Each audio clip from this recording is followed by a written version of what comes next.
Recording in progress.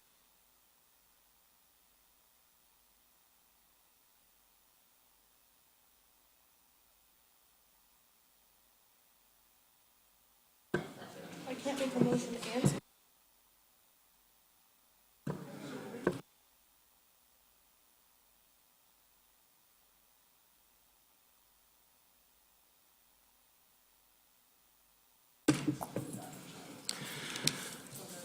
I'd like to call to order the Election Commission meeting for the November 5th election, 2024.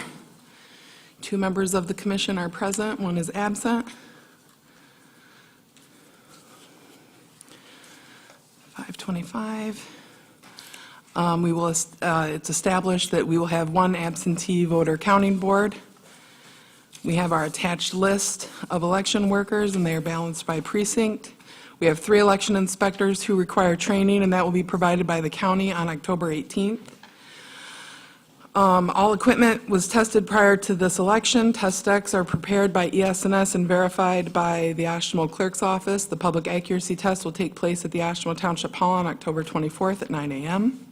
All precincts will be open and set up will take place on the day prior. We will have at least 3 receiving boards. And I have no further business. Do you want to take a look at that's the full list. These are our regular precincts, and then that one is our absentee counting board. There are just over, I think, 80 election workers. Growing. It is growing. All right. Motion to approve the meeting minutes and the list of election inspectors. Support. All those in favor say aye. Aye. Any opposed? Motion carries 2-0 with 1 absent. Seeing and hearing no further business, we are adjourned. 5:27. Wouldn't that be amazing if that was our whole meeting? No, actually, it would be kind of concerning if that was like, we've got some major business to take care of.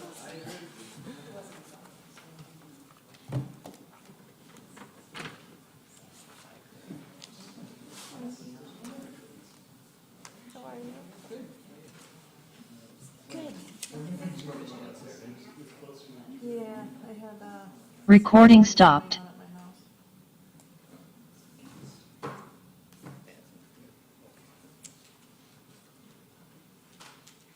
I actually didn't even coordinate for that, to start recording before we start. Like coming back watching. Yep. They're not watching, they're not posted on what I've seen.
Recording in progress.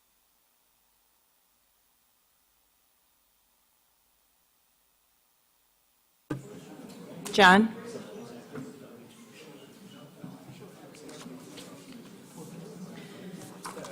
Good evening. It's my pleasure to welcome you all to the Oshtemo Township Regular Board Meeting for October 8th of 2024. At this time, item 2 on our agenda is remote location identification. Seeing that we have a full body here before us, we'll move to number 3, and I welcome you to join us in the Pledge of Allegiance. Pledge allegiance to the flag of the United States of America and to the republic for which it stands, one nation, under God, indivisible, with liberty and justice for all.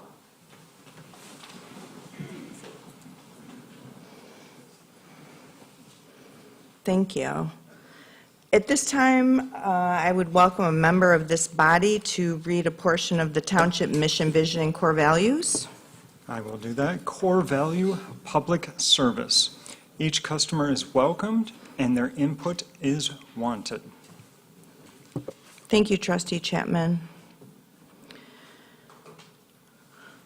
So, now we move to item number 5, which is public comment. And public comment is welcome here at the township, and there are some informational guidelines on the back of the agenda for you. And at this time, I would welcome anyone present that wishes to make public comment to come to the dais, introduce yourself, and public comment is limited to 4 minutes.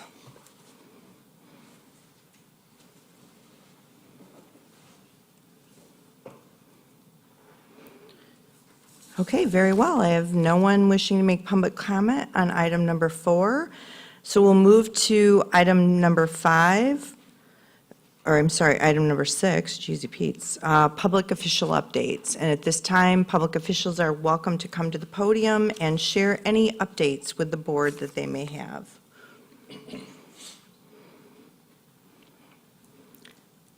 Thanks, Commissioner DeLue. Never seen this many citizens here at Oshtemo, and I'm sure none of you know I'm Dale DeLue, County Commissioner. So, just want to introduce myself.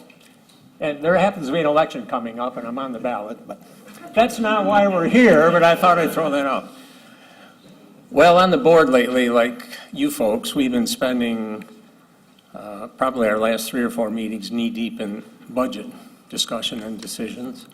Hopefully, a week from tonight, we'll vote on the final budget. Mm-hmm. As you guys have probably seen in the media, we're collaborating with the City of Portage and the City of Kalamazoo for a brand-new housing initiative. As I alluded to at the last meeting, I didn't realize it was going to come out public like the next day, what they had in mind. But our planning director hired a young lady and she used to work in the city of Philadelphia for many years in the inner city. And she's kind of the one that had this idea that they've tried in the big cities and it seemed to work. So she brought it to Kalamazoo and we're going to give it a shot. Kind of money we're putting into it, we hope it works, but you never know. And unfortunately, as the media has said, it's not going to be open for about 6 months with winter coming. We were hoping sooner, but that's not going to happen. And lastly, I know I talk a lot about veterans. I don't know if anybody here is a veteran, but I serve on the board for the local Veteran Service Office as the commissioner.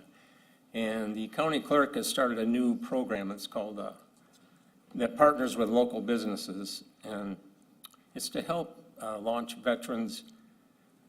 It's called the Veterans Honor Rewards Program. And a business can join it. And any veteran can just sign up through the clerk's office. They just have to produce their DD 214. And they get discounts at any business that is signed up for the program. Now, I went to the website, and unfortunately, I only found one business in Oshtemo Township that has so far signed up, and that's Urbelli's on Stadium Drive. So if you have any business owners that you're acquainted with or run into, just encourage them. They can just go online and sign up for this program. It helps the veterans and helps the local businesses. So I'd appreciate if you guys can get the word out. Any questions? Thank you. I am a little curious about how budget conversations have been going at the county. I mean, I've been reading the news reports that have been going out. Seems like there's a lot of investment in kind of projects that people were hoping for, but how has that been going? I think it's going great. Okay. Actually. The county's in a pretty good position financially, and we have some, like, currently our vice chair, John Taylor, he's always been a proponent of not hoarding money, which, it is the taxpayers' money, we should use it for the taxpayers. So we have some money left over, and they have 9, 10 different ideas that commissioners have submitted that are currently being discussed. Nothing's been finalized yet, but I think they're all worthwhile programs, and of course, like everything else, some will get funding and some won't, but I think it's going really well, actually. It's encouraging. Thank you. Thanks. And thank you all for your service. Appreciate it. Are there any other members here who are a member of a public official wishing to make comment during this time? Okay, very good. Then we will close public official updates and move to item 7, the consent agenda, which is the meeting minutes of our budget meeting from September 24th and receipts and disbursements.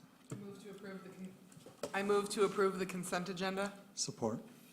Motion by Clerk Farmer and support by Trustee Chapman. All in favor, say aye. Aye. Aye. Opposed? Motion carries 7-0. Next, it's my pleasure to move to item number 8, which is the presentation and discussion with the board on the Kalamazoo County Sheriff's Department monthly update and contract discussion. So at this time, I would invite, oh my gosh, it's Lieutenant Bishop, right? Captain Bishop, and our new undersheriff, Michelle Greenlee. Congratulations on your promotion. Hi, thank you. Thank you for having us. It's a pleasure to be here this evening. You might want to be closer to the mic. Yeah, sure. So, we are currently in discussions with your board for a 1-year contract with Oshtemo Township for police services. We currently provide them, but we've been reviewing it with your supervisor and your attorney, and all of you should have a draft copy of that. And we also came up with a couple of presentations on some options you may want to consider moving forward. I don't have a monthly report. I don't usually provide that. Usually that's Sergeant Johnson. I don't know if he wants to wait and give that when we're done, or, okay, thank you. But Captain Bishop and myself wanted to come out here tonight to answer any questions that you may have from the proposals. They're not proposals that are in stone. We were just asked to come up with some options that the township may wish to consider from a law enforcement perspective to meet your needs. You can pick and choose which options you like. We want to do what you want to do or what you feel would best serve your community. But we also wanted you to see the community policing options that we came up with. And there's also an option for a detective position as well that we wanted you to consider. So if you've all had time to read those, we want to make ourselves available now. I'm going to let Captain Bishop say anything he would like to say, and then we would love to take any questions you have and try to answer those for you. So, thank you. Thank you. I think she said it exactly what I'd have to say. The options are in front of you. If you have any questions, we're available. If you have not yet had a time to read it and review it, we certainly remain available at any time. Chad, So at the last meeting, the board was presented with the options for, that we discussed at the first conversation about the police contract. And one was the ongoing request for community policing officer, and we discussed that. And then the second was the recommendation for a detective from the sheriff's department. And so my recollection from that conversation was that there was support for the community policing officer and some questions about why a detective in Oshtemo was recommended by the sheriff's department.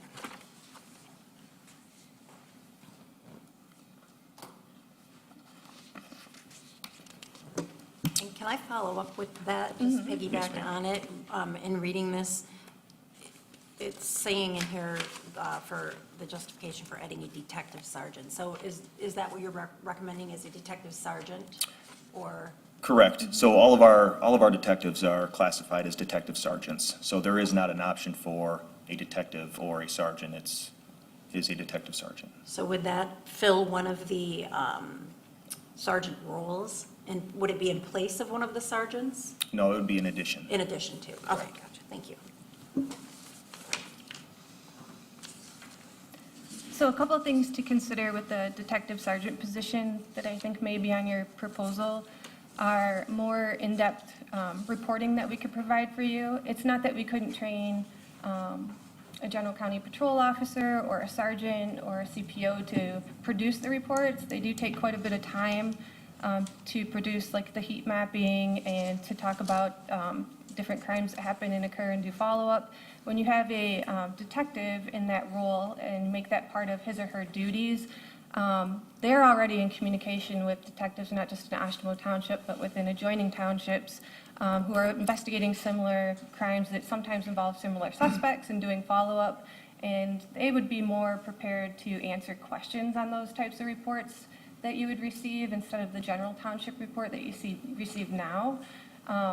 If you had a sergeant or a supervisor sergeant that you have now, or a CPO, or even a general county patrol officer trying to answer those, it would take a lot longer for them to do the follow-up because they just wouldn't have the groundwork knowledge the detective would have on most of those questions.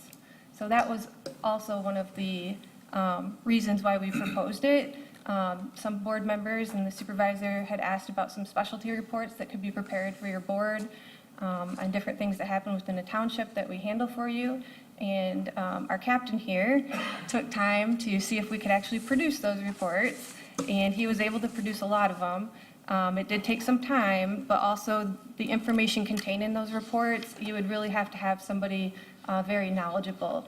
And right now, our detective bureau, and please correct me if I'm wrong, Captain Bishop, is there 7 of them? Sure. So we have About 35. we have seven current detectives right now.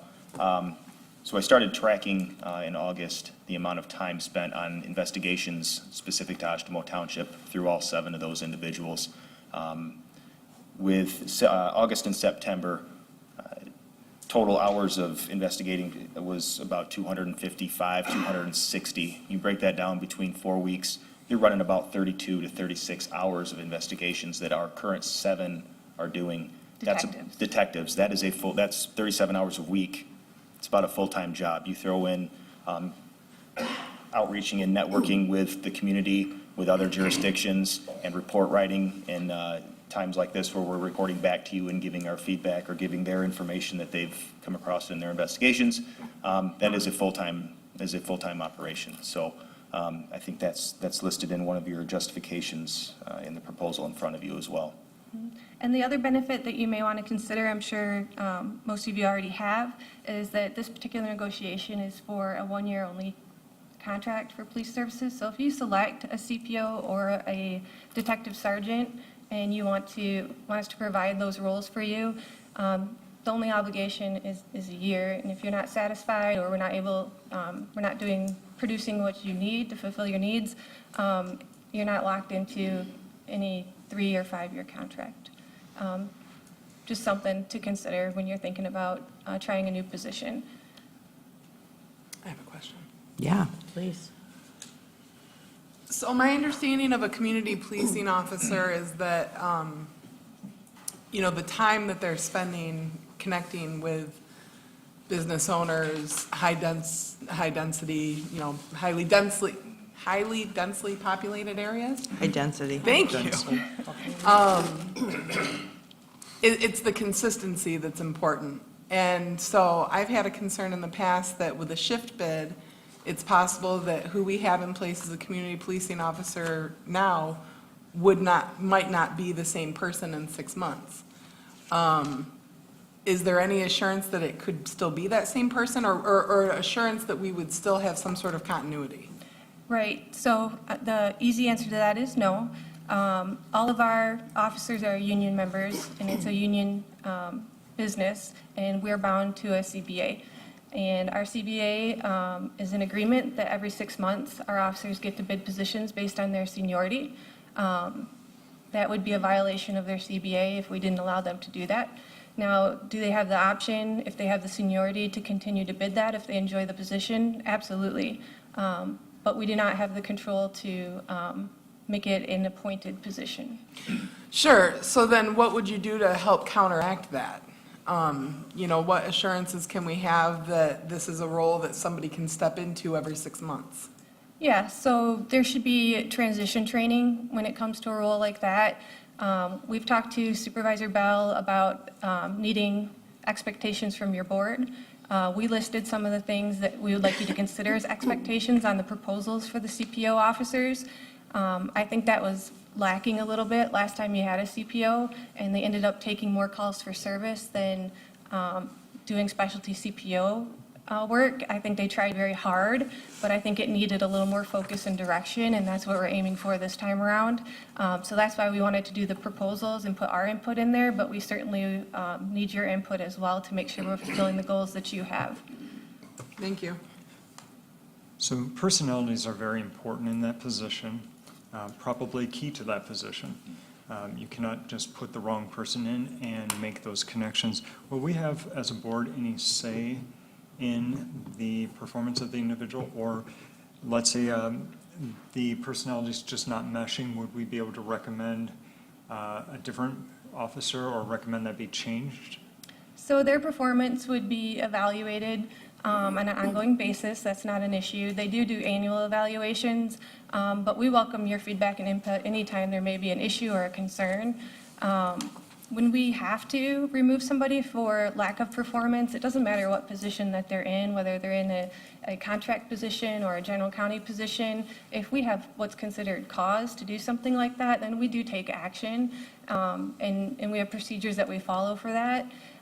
You can recommend people, but it really comes down to their contractual bargaining rights and where they bid.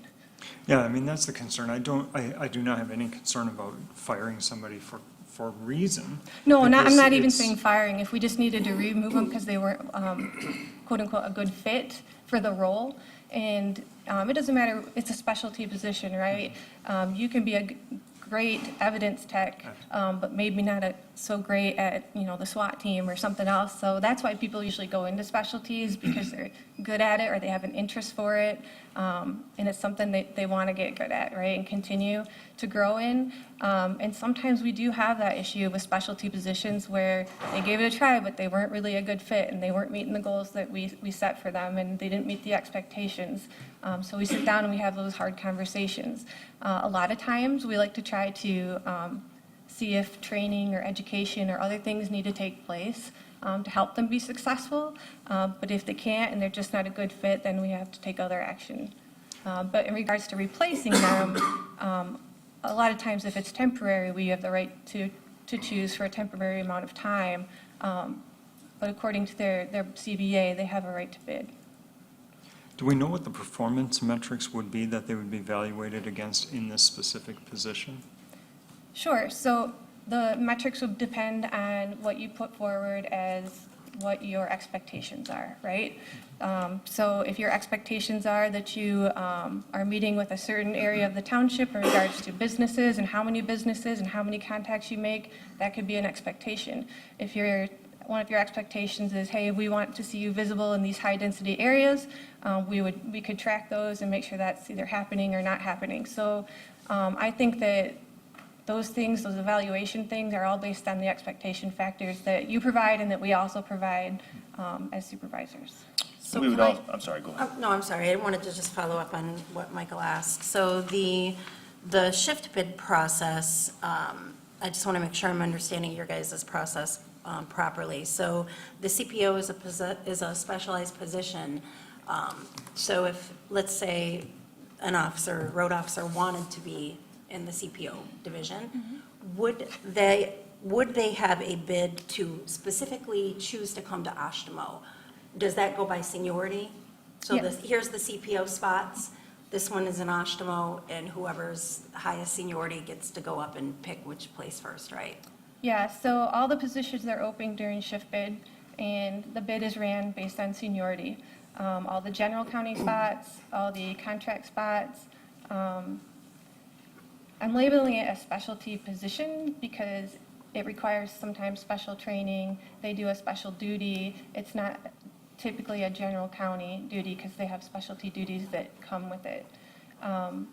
But yes, anybody can bid it, and they may or may not require some of that extra training to be successful at it or extra education to be successful at it. And then the detective sergeant position, that is not that is a place, I mean, a promotion, first of all, right? And then how would that position be filled in Oshtemo? That's not a shift bid portion, right? Is it command officers that are saying, you're going to Oshtemo, you're going to robberies, you're going to, or is it somebody that, in the detective division that says, I'd like to go to Oshtemo?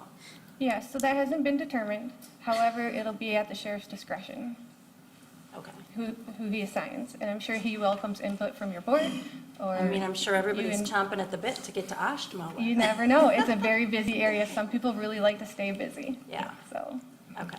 And with but that, it also takes a team too. So even if you have somebody assigned out here, our other detectives will still be handling investigations and working with them closely. Yeah.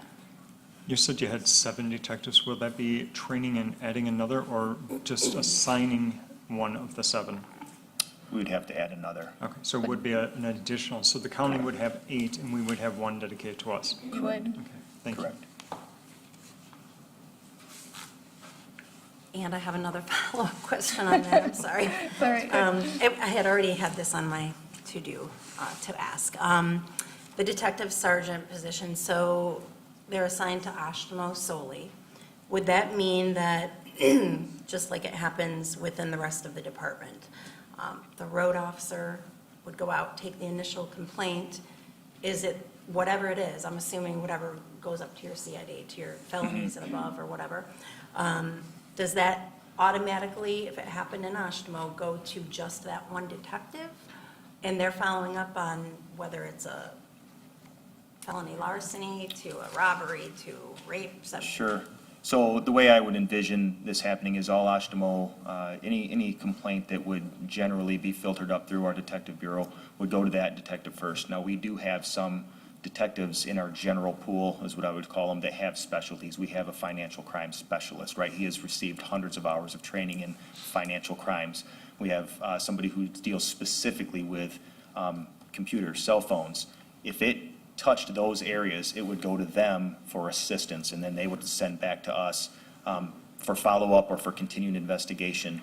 Because another one of the key points to having your own detective is very much similar to what a community policing officer would be, is that detective would be able to build rapport within those business districts and within those high-density housing areas to maybe be able to glean some more information that somebody else who they never see Yeah. could get, right? So the investigation would then come back to that detective to make sure that they could follow up on and investigate and clear up. Yeah, and that's, during the last board meeting, that's one of the things I wanted to hear what you guys thought that role would look like, but that's one of the reasons I was intrigued by the idea of having a detective, because they can put those pieces together more so than the road officers that are, working different shifts and not, overseeing everything that happens. And I really like that if we did this, that we wouldn't be losing the specialty detectives. For example, if we have a criminal sexual assault complaint Sure. here, I would want that to go to that specialized detective. So we wouldn't be losing that. Not at all. That's fantastic. I really like the detective sergeant. Quite a bit. Well, when you have a When you have a retired detective on your board, it's certainly helpful. But not from the county, so I don't know, Sure. of No, I course, know, how but it's a all of good your question. internal stuff works, but Right. I really, really like the idea of it, now that you've laid out exactly how it would fit. Do we have any other questions for Mr. Greenlee, or Mr. Bishop and Ms. Greenlee? No? Okay, well, I think I thought, Mr. Bishop, you had a presentation you wanted to share with the board? Well, I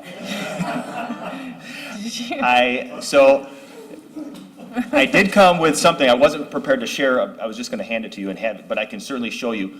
In the proposal, we talked about reports, and in our meeting before your last board meeting, we talked about some of the expectations that the township has had over the past that have not been able to be fulfilled by the sheriff's office, and largely because of a switch in our records management system that took us away from a lot of data.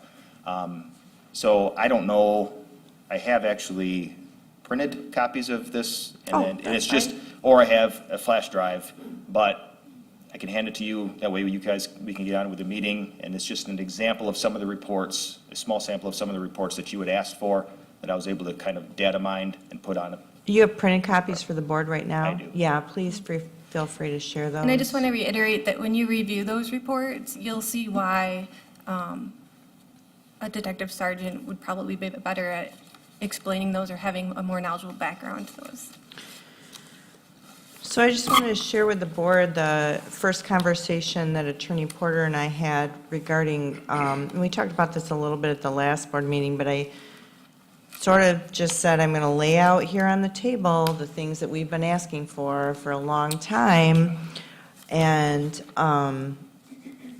I believe the detective position is their way of meeting the request of the board for the kind of reporting we want. So shortly after that meeting, unfortunately, we had a terrible traffic accident or pedestrian accident off of West Main and 9th Street, right? Which, pretty much is essentially right across the street from Township Hall. And it was around 11 p.m. that evening, and the first notification I received, I believe, was from our fire chief, and that Michigan State Police had responded to that call. And so I'm like, well, at 11 p.m., we have a sergeant and 4 officers out on the street. Why is Michigan State Police running this call? So I posed that question pretty much point blank like that in an email. And backup is important, right? But here's what's important to understand is we've dialogued about this as a board about are our contracted officers being called out of the township more than what we would think is reasonable. And Mr. Bishop took the time, Captain, sorry, I'm going to remember the titles, I apologize, I will get it. Captain Bishop actually responded to the question, and as it turns out, all 4 of Oshtemo's cars were on calls in Oshtemo at the time of that terrible pedestrian incident. And so I'm just sharing that with you, and that,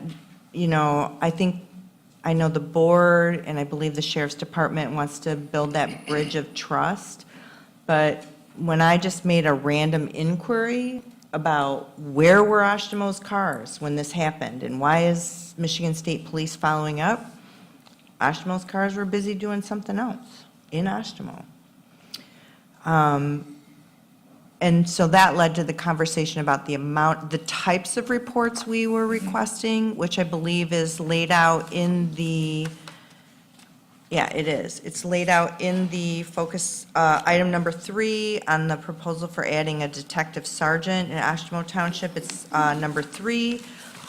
So through Captain Bishop's work, I think he's identified ways that he can the data that this board's been requesting can be extrapolated out of the system the sheriff's department has. So I just want to highlight that. So, and we're not making any decisions tonight. This is definitely, they're here to answer your questions. But there's a difference between going with the community policing officer and the detective. Well, I think that we haven't had an opportunity to read any of this. This is brand new to us at the dais. Okay. It was emailed out last week. Oh, I did not get this. I totally did not The specialty at all. report? I have not read this, so. No, this just came from them, but No, this the, must be buried in my email somewhere. okay, because it went out last week, I Madam believe. Supervisor, can I ask a question? Maybe this is for you. So in the contract, it speaks to 8 full-time uniformed services, deputies, right? So the proposals for community policing, 2 community policing, and then maybe something with a detective, would that, so if we did 2 CPOs, would that make 2 CPOs and 6 Additional. deputies? It's No, all it would be additional, 8 deputies plus 2 CPOs, so 10? Okay. That's what I was trying to understand, is, are these options all the same price, or is this additional on top of the base? That's what I'm trying to understand. Yeah, okay. Yeah, there were. I liked it better with 6 deputies and 2 CPOs. So, if I understood, if we decided to go with adding a community policing officer, that would be a new position. Correct. And if we decided to add a detective, that would be a new position at Okay. all. So we're not, I mean, at least everything's on the table, I think. Absolutely, no, that's fine. So, with but- that, with that understanding, I just wanted to say that I am fully in support of the township bringing back the CPO role, at least one. And I'm also very interested in the township bringing in a dedicated detective, so that we can get better resolution on the crime happening here. Now, if we wanted to do 2 CPOs, I guess I'd have to sit down better with the, I see that there's a breakdown of the individual costs, but I'd have to see a better, like a full ticket price. I Yeah. understand. And when that proposal was made as an option for 2 CPOs, I believe, and correct me if I'm wrong, Captain Bishop, that option for that was they could work different shifts. Okay. Possibly, and work off of each other. Yeah, and one maybe was more commercial and one residential, sure, I saw that in there. Thank That you. all sounds, yeah, good. And I want to remind the board too, the way we structured our police special assessment district, we have our higher users of police services paying a little bit more. So in our multifamily residential and our commercial, they're paying a more progressive rate than the single-family residents. So I think it makes a ton of sense to take these CPOs and a detective and add them specifically to work in those high call for service areas. Well, I think we need to, we need to ask what we want the role specifically of CPO to be, because do we want them, I mean, that's a lot for one person, I would think. It is. To be doing, all the business relations and all of the neighborhoods. I mean, I would think we would want the community policing officer to be focusing mainly on neighborhood disputes, arguments, things that can, maybe there's one house that's got a lot of problems with a family member, and we're always responding there. That they can make a relationship with the family and hopefully solve the problem so that we're not continually going back. And I want to look over, where the numbers are as far as how often do we go here? How often do we, have these types of problems? But just without even looking at it, I would think one CPO would not be enough to do what we want unless, Well, it's for your board to determine cost benefit, right? Yeah. You guys have to weigh that out. Trustee Cole, were you on the board when we had a CPO last? Do you recall? 2020. So no, Probably not we were, then. No. Okay. we never had a So, full yeah, staff we of- had a CPO for a period of time, one, and he was very successful in his role in relationship building. And he kind of did that hybrid between the commercial district and the multifamily, high-density residential But I think stuff. we've grown quite a It- bit since then as well. What's that? So I think we've grown quite a bit since then as well. So, and I don't know, again, I mean, maybe I'm wrong, maybe the numbers will show that one will be sufficient, but if we want to accomplish what we want to accomplish, then let's do it right, you know what I mean? Let's not spread one person so thin that they can't make the relations and do the things that we want them to do, is my thought. All right. Do we have any questions for Captain Bishop and, doggone it, Deputy Sheriff? Under Sheriff I've been called worse. Greenlee. We're gonna do the org chart. No These are- worries. I'm just, again, congratulations on your promotion. I'm very excited for you. I don't know, I may have been demoted. No, No, it's operator error for sure. No worries. We do want to take a minute. Captain Bishop and I just want to thank you for inviting us here and allowing us the opportunity to speak to you in person. We do realize this is a lot of information coming at you at once, and you need a little bit more time to digest some of the new reports that you're seeing. But we are available by phone, by email. If you have follow-up questions that we can answer, we can go through your supervisor if you prefer that, but we are open to one-on-one meeting with anyone or answering any questions. So, thank you. Thank you. So we're just looking for Right now, it's discussion, right? feedback. So, I mean, and it is the goal to bring back a police protection agreement that we're ready to vote on at the next meeting. Yeah. Can't wait to read it for the first time. So, did we update this blue line budget with some of these numbers for this? It includes one CPO officer. Just one CPO? That Okay. is correct. Okay. Just so that you had something to compare to, I believe that adding a CPO is at the same level as adding another officer on the road, so roughly salary and benefits, $100,000. We did not include a detective in the blue line budget that's in front of you tonight. That would be an addition. And the detective level is higher than that. Same as any other sergeant. Same as any other sergeant, I just don't have a A dollar total. amount for that. Yeah, I have to go back and so look at the it would be breakdown. more than No, that. I understand. So 200,000 for two CPOs, Right, 300 and some for two CPOs and a detective. correct. I know we have a healthy fund balance in that police the police fund. I'd like to see us go for it. I want to do two CPOs and a detective for 1 year and see where we get. And given that this is just for a year, I completely support that because I want to see what impact having that strength can do for the community. Especially since we have, and mind you, I just looked over at the heat map, which I would like to go into more, but I think that that's a great investment for our community. I would fully support that as well.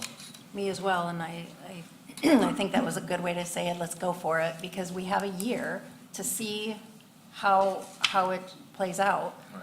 And it'll give us direction for what we want to do at the end of the year. Yeah, I totally agree with that. As long as we have the funds to do it, that's an important thing. Will these, I guess this was a question I could have asked before, will these positions be filled as of January 1st or at the start of the year when the contract starts? Or will it be whenever and then maybe we don't get a full year of data over the course of the contract expiring? Captain Bishop? Sure, so it would be our intent, if you went forward with that, January 1st, we would we would place those positions on our board, and we would make sure that they're filled as we do. All contract positions get filled first. That would be the intent. Great, thank you. Yep.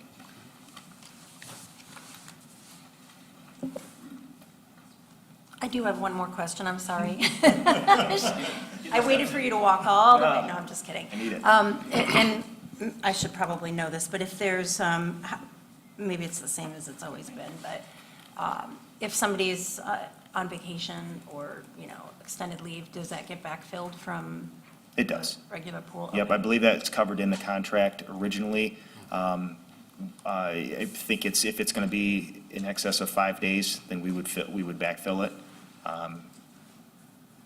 We've been backfilling, posting for overtime. If you have a vacation day or two or 3 days, we've been backfilling it anyway, but I think the contract stipulates 5 days. And where are you guys sitting as a department as far as your hiring status? I mean, I know everybody's hiring always, Sure. but is it better now? It is. So we have 5 individuals that just came off of training that just started to work on their own. I have 4 people in the academy graduating just prior to January, and I have 4 openings.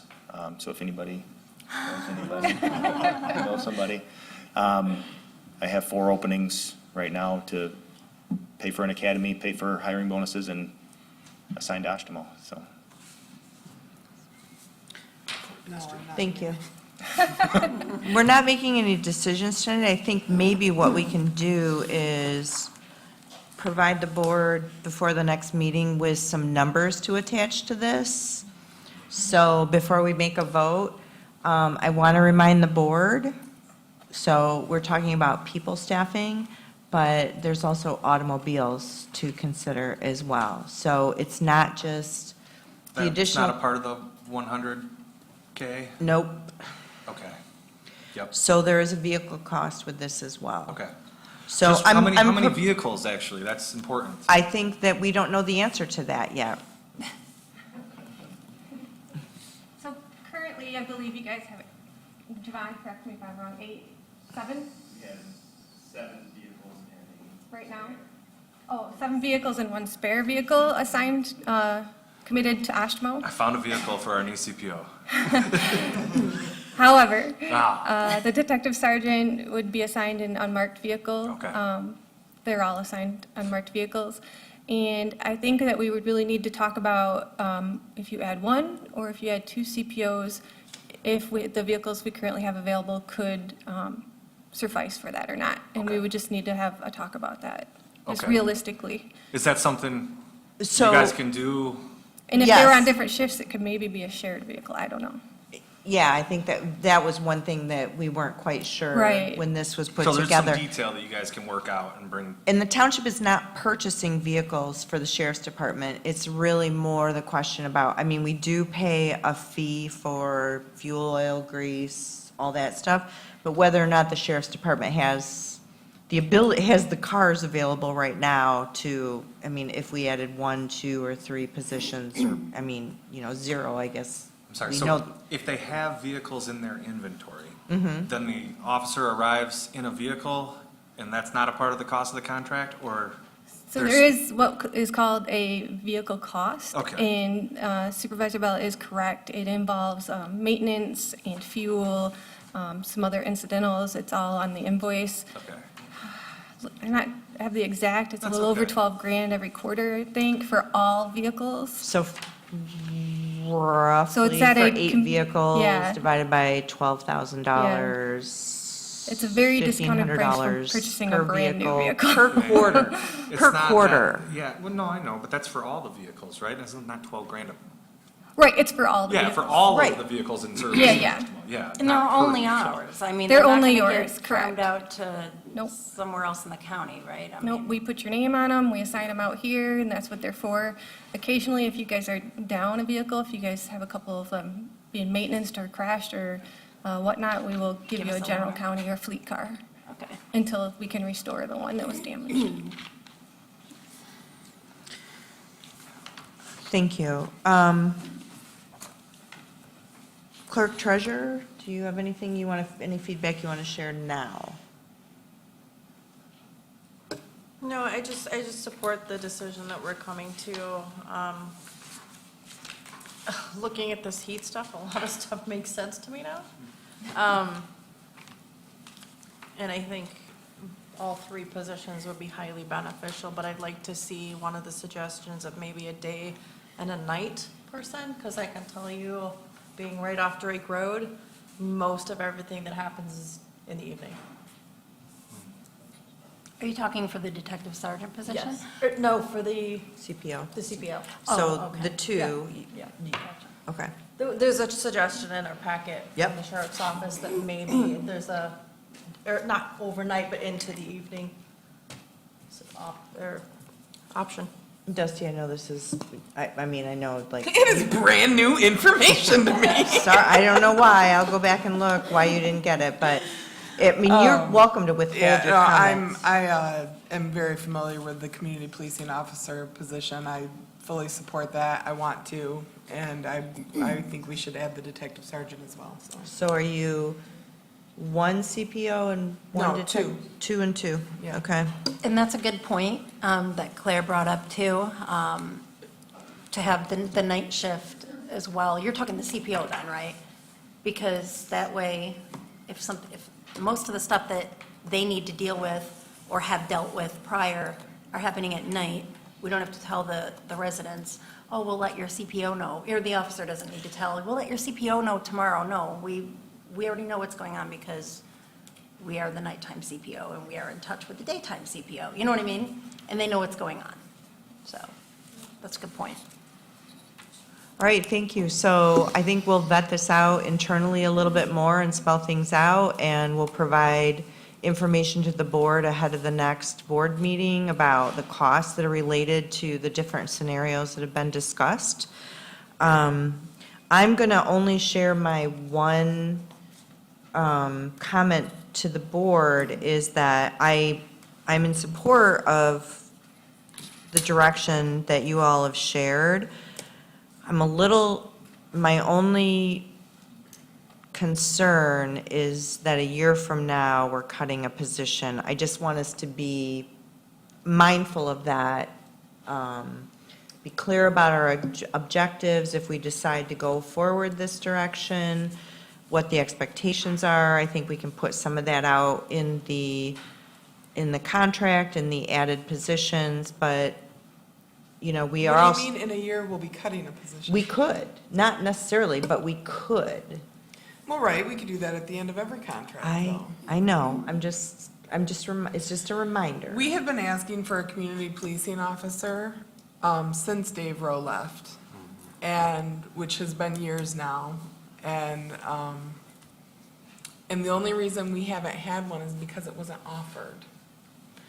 And so now that it's being offered and we have that ability to include it in the contract, I think that we would be making a huge mistake if we didn't go the full way. I'm not saying I don't think it's not a good idea, I'm looking to the future of, you know, implications, because we're asking, I mean, a one-year contract, and then the statement is that we have a chance to review the success or the challenges of that, and I just want us to be Well, prepared and I for that. think, I guess in response to that, unfortunately, I don't foresee us desiring to cut any. If anything, I think we would want to add. I mean, it's, unfortunately, today, KDPS had an officer-involved shooting with a fatality. So, Downtown?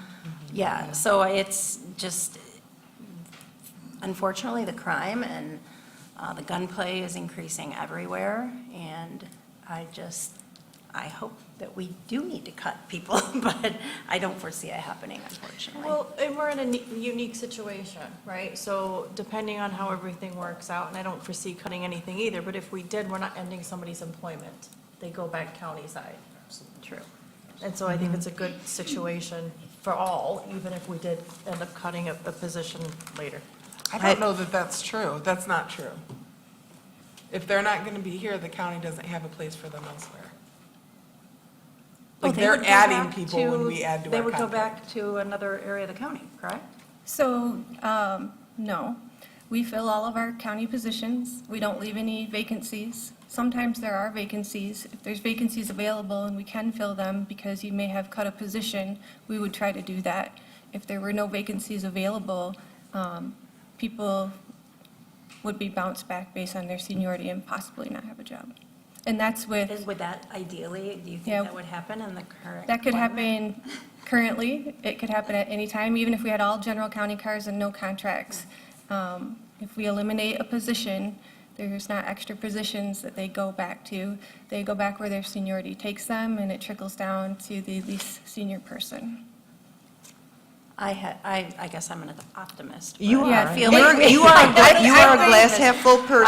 I think we're going to and love them, and I think we're going to like- want to keep them. I'm of both sides of the equation, so Yeah, that's I where my think it statement is is good to be mindful always, Yeah. because these are people's lives and careers, absolutely. The other thing I would like to mention, or as a caveat to that, is that police officers are in high demand, and we can't train enough to fill positions. I hope that changes to where we're more fully staffed, not just our agency, but lots of agencies around us. So I would hope that they would find a place somewhere, even if it wasn't with us. Thank you. Thank you. Do you have any other comments regarding the proposed contract and the amendments in front of you? All right, then we will follow up with that additional information, and it's my intention to bring to the board a contract for proposal for discussion and consideration at the, what's 8 and 14? The October 22nd board meeting, is that correct? Yeah, at the October 22nd board meeting.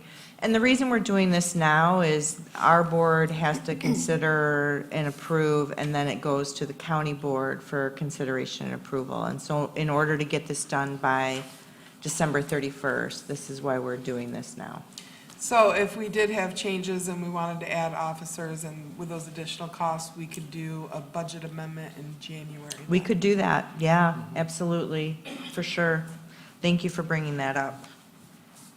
So within the blue line before you for consideration later this evening, under our policing services, the blue line budget includes one community policing officer. If we decide to move forward with 2 community policing officers and a detective, we could accomplish that through a budget amendment in January of 2025. What page is that on, the blue line for that? Do you Oh, know? good. I don't know the, 40? Did you say 40?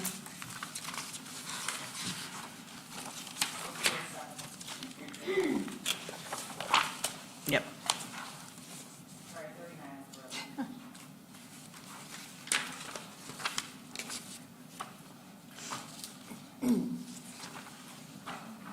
Okay, thank you. At this time, I'd like to invite Sergeant Johnson. Did I get that one right? Thank you. He's here today to discuss the, as promised, monthly, someone from the sheriff's office will be here to speak to you about the monthly report that you all should have received in the packet that included the contract. The monthly report from the sheriff's department was in there as well. Good evening. I'll be brief because I know you have other agendas, things on your agendas due. For the month of September, Oshtemo had 1,520 calls for service. What I'm finding is that our thefts of motor vehicles are staying consistent, around 19 to 20 a month are being stolen. And when I go through reports, I noticed that, and I asked my deputies to ask these people, are you locking your cars? Are your keys in your cars? Are your fobs still in your cars? And most times, cars are unlocked, fobs are in the cars, keys are in the cars. And most times, well, you know, I normally take those out. No, you gotta check. So we're having some issues with that. Trustee Cole is right, we're having some issues with shots fired all over the place. And then just to give you an example, Oshtemo, just from the time of last Saturday till today, we've had 3 shots fired in Oshtemo alone. We've recovered some shell casings from some incidences.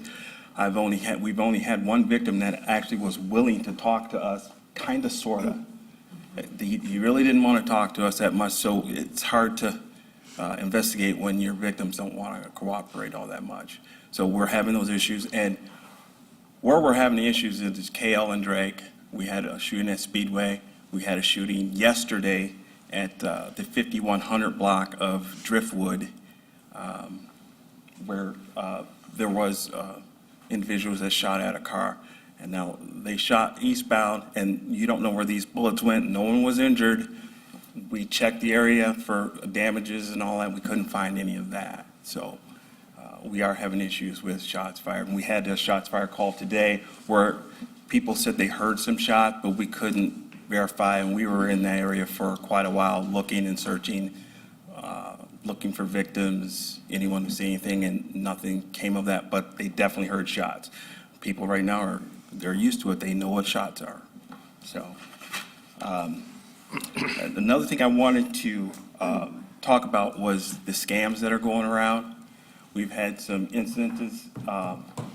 It's been going on for a while, but I would encourage everyone to contact your family members, your loved ones, your older Americans, people who are being targeted, because we have found here in Oshtemo that we had a couple instances where we had some individuals who actually were putting money into a Bitcoin machine. one of my deputies actually stopped an individual from putting $20,000 into a Bitcoin machine.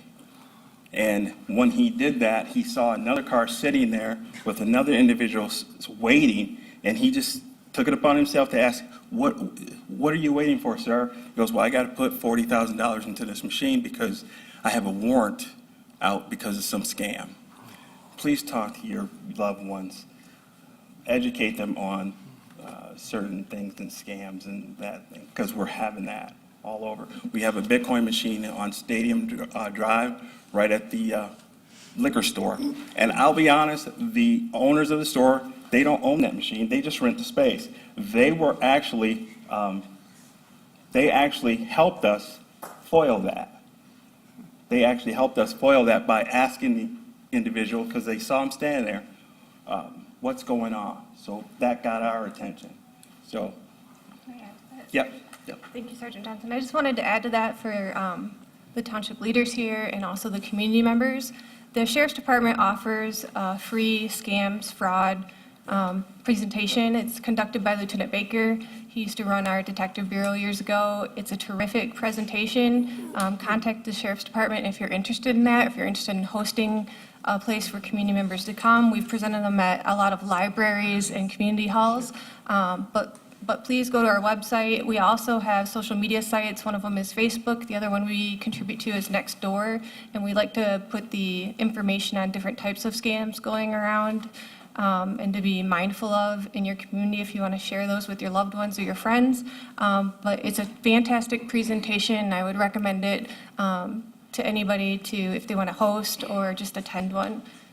Thank you. I would say that too, and now I'm working for bank, so I attend the meetings that Detective Sergeant Boysenalt puts on as well. Yes, yeah. And yes, I can tell you that there's actually, the criminals can actually spoof the phone number of the bank or the credit union when they're calling people, so it looks like, it comes up on the caller ID as PNC Bank or Yes.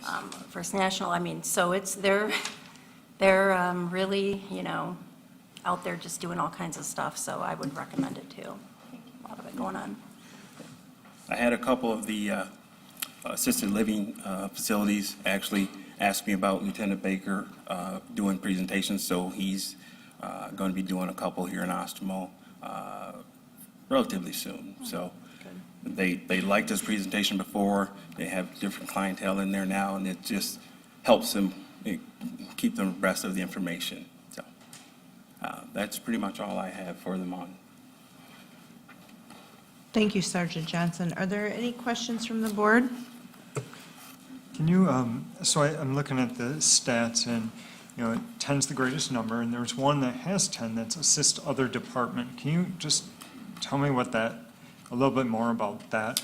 Because it doesn't really go with the graphic we got where we're mostly in the township. So what does assist other department mean? It's a myriad of things, because sometimes we have other departments like Kalamazoo Public Safety will call and say, hey, I need assistance at Canterbury or an apartment complex. I'm going to talk to a suspect. Can you help? Now, that's not our original call for service, but it's still an Oshtemo. If they want assistance, then we'll go assist them with whatever they're doing there here in Oshtemo, and we label it as assist to other departments. So that's majority of what our assist other departments come from. And it's still here in Oshtemo. There's sometimes you do have to go out and assist other departments or with things, accidents, you never know. So, but mostly it's other departments calling us, say, hey, can you meet me at an address or whatever? I want to talk to a suspect, or I need to make contact for some reason or another.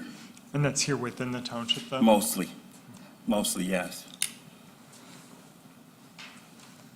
So I was with one of the city attorneys today, and the mutual aid across Drake Road because, to the, hold on, let me get my bearings here, to the west, right? Drake Road runs north and south. So to the west is the city, and to the east is the township. To the Other west way is the around, county. right.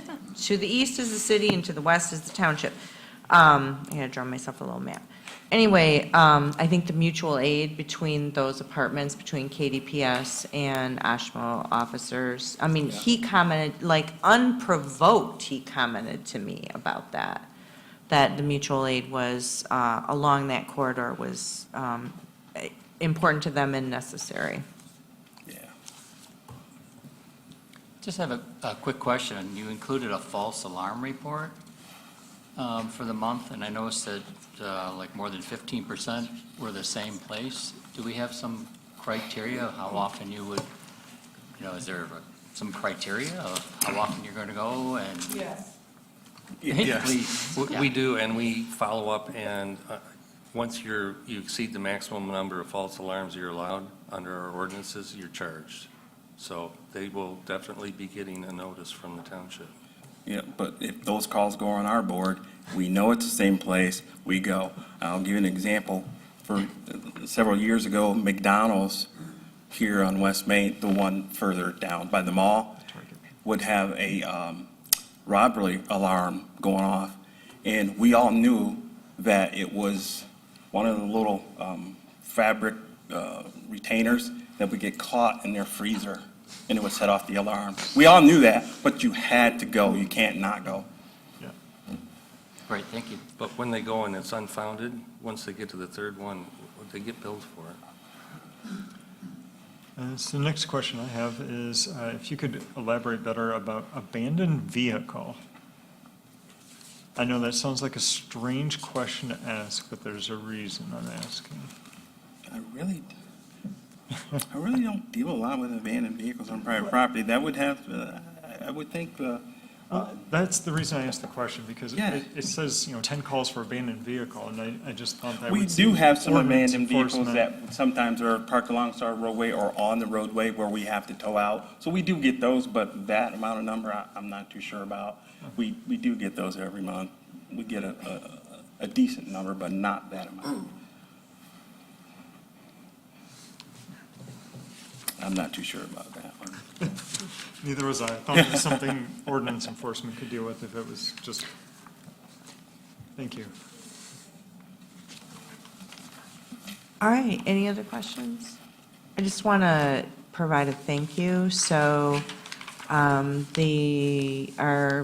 team, some of our team members from the Sheriff's Department, Mr. Copeland, Mr. Kemi, right, yourself. Yep, Kimmy. Our ordinance enforcement officers, our Public Works Director, myself, and Attorney Porter gathered recently to talk about the traffic calmings and ways that we could work together and help the Green Meadow community get the traffic calming that they've been asking for quite some time. And I think that's the first time that I remember we've all been around the table talking about that Yeah. together. So I appreciated that. I don't know that we have the problem solved, but definitely moved it forward in a positive direction. Yeah, So and thanks. Deputy Kimmy starts traffic, and today was his first day starting traffic, so he's going to get on it and do what we had discussed. So, yeah, we do have 3 new deputies as per shift bid that's come out, Deputy Phillips, Pollock, and of course Kimmy, but he's been out here before. Yeah, He actually said, I don't know why I left, so He's so- glad to be back, He is actually. He is so glad to be back. I told him when he left, you don't leave. He goes, well, we'll see. Now he's back. He's so happy. Yeah, no, the conversation, I think, was a good first step and definitely the kind of collaboration that we want to continue to develop. So thank you. Okay. Okay. That, if there are no other questions for Sergeant Johnson, we will close the item 8, the Kalamazoo County Sheriff's Department monthly update and contract discussion. As promised, I will send out the more details and numbers following the recommendation of this board, and we will have a contract for consideration at our next board meeting. Next, we'll move to item number 9, the quarterly budget amendments. And let's see, how do we want to take these? You want to just go through them one at a time? I have to put this to the side, actually. The printout is that the same? Is that what the printout is? Is it the same as what's on here? Oh, okay. All right, well, we'll take them one at a time. I don't know that there's any other way to do it. I know. So, Oh, thanks. first budget amendment is related to the increase in cost for the fall and winter 2024 printed newsletters. This would be going from general fund carryover into the public education line. Do we have any questions on this amendment? And actually, Mr. Gibson, our Public and Media Communications Manager, as you all might remember, is moving into a consultant role as a remote staff person. But before he made this transition, he actually called and got a reduction on the printing before we just went ahead and paid it, so. I don't have any problem with the increased cost because there's more people receiving the newsletter. I think my only question would be, I get it emailed to me and I get it in the mail. And that seems like you should be able to opt for one You can. person. It's online. Why do I get both, though? You won't always get both, Okay. once a year, well, at least once a year, we send it, at least once a year, we send it to all registered voters. That's why sometimes you'll get it. By mail? By mail, yeah. But you can opt online on our website to choose to receive it hard copy or electronic. So if you didn't want to receive a hard copy, then you could elect for that option. Except for that one time a year. We're sending it to you anyway. Really? Yeah. Okay, we need to talk about that. I guess it's kind of good,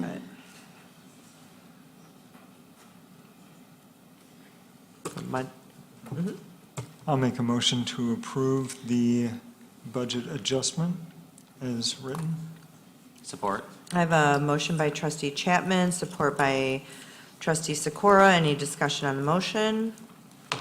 No discussion. All in favor, say aye. Aye. Aye. Opposed? Motion carries 7-0. Next budget amendment we have before you is the Fruit Belt Trail budget amendment, and I believe our Parks Director, Vanessa? There she is. There she is. So, the budget amendment before you is regarding the design, development, engineering services to begin our Fruit Belt Trail construction. Vanessa, if you want to come to the podium, in case there's any questions from the board about your budget amendment or anything additional you want to say in addition to the background that you've provided.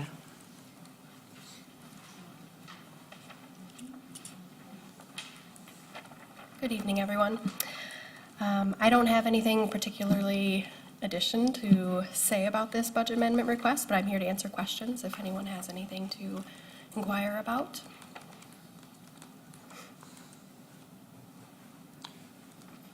I'll make a motion to approve the budget amendment for the Fruit Belt Trail engineering work. Second. Motion by Clerk Farmer and a second by Trustee Ford. Any discussion on the motion? No discussion on the motion. All in favor, say aye. Aye. Opposed? Motion carries 7-0. Thank you. And I cannot wait for this work to get started. I'm so excited. It's going to be great. Great addition to the community. Next before you, we have a budget amendment from our planning director, Jody Staforia. This is for the repayment of the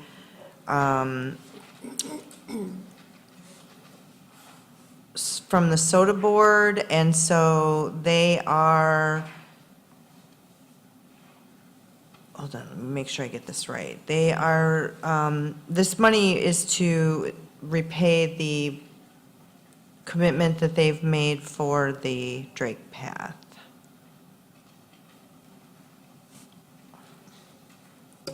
I've got a question. Sure. The amendment's for $30,000, so was a $30,000 payment made, then we discovered the shortage, and Okay, that's all I needed to understand. Thank you. This is a catch-up payment, actually. Oh, hi, Jody, I'm sorry. Good evening. No, yes, that's correct. Apologies. We haven't made any payment yet for 2024, but the correct amount wasn't budgeted. But the memorandum of understanding between the SOTA board and the township board is, has a paragraph that the SOTA board can decide to pay a different amount. But when I brought this discrepancy to their attention, they wanted to honor the 2024 payment of $60,000, but it had only budgeted $30,000. Okay, understood. Thank you. I move to approve the additional $30,000 for the Drake Path repayment. Second. Sorry, Treasurer. I have a motion by Clerk Farmer and a second by Trustee Ford. Any discussion on the motion? No discussion. All in favor say aye. Aye. Aye. Opposed? Motion carries 7-0. Before you, next are the budget amendment worksheet. These are the quarterly budget amendments. And so these reflect the department heads going through their budget and identifying places that were less than $2,000 that could come to the budget, the quarterly budget amendments. So are there any questions on any of these budget amendments before you?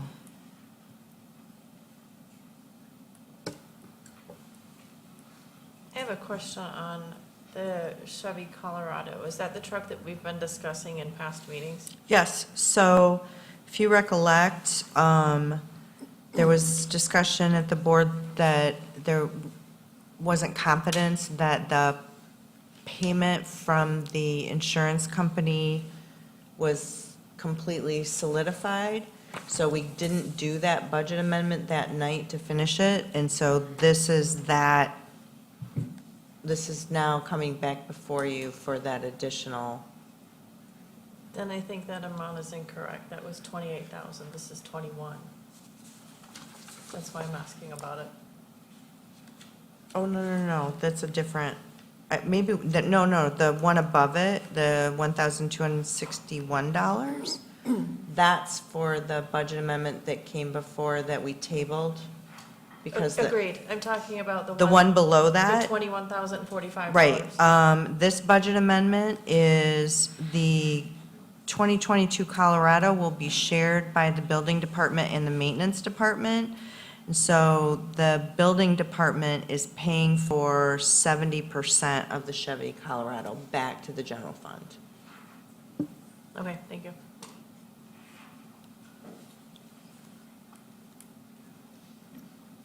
Does that make sense? Is that 70% after the check that was received from the insurance company? 70% of the total. The total? That is correct. Yeah, this is really just, this isn't a new expenditure, to be very clear. This is shifting dollars to clarify ownership of the vehicle, that it can be shared between the building department, which is a restricted fund, and the general. Correct. Maintenance activities. It's not actual dollars. Those actual dollars have already been paid. And the insurance is finalized? Oh, yeah, that's all done. Okay. Perhaps this could be the new detective sergeant's unmarked vehicle, too. No. No. He needs it back, so. It's unmarked. No, this is the building department essentially paying the general fund for 70% of the use of that vehicle. Yeah. I don't have any other questions. Okay. I make a motion to approve the third quarter budget amendments as presented. Support. Motion by Clerk Farmer and support by Trustee Ford. Any discussion on the motion?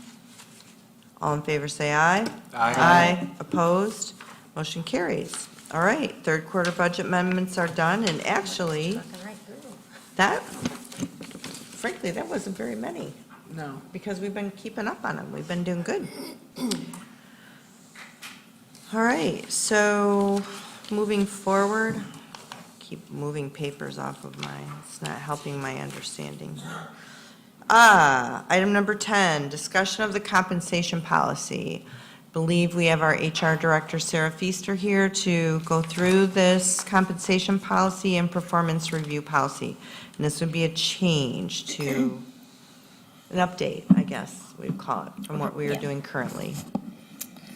Okay, good evening. So we've had some conversation around the compensation policy in the past and how we'd like to take a look at it and possibly rework it based on changing needs and trends, and also, considering that the comp policy, or the comp study is still ongoing.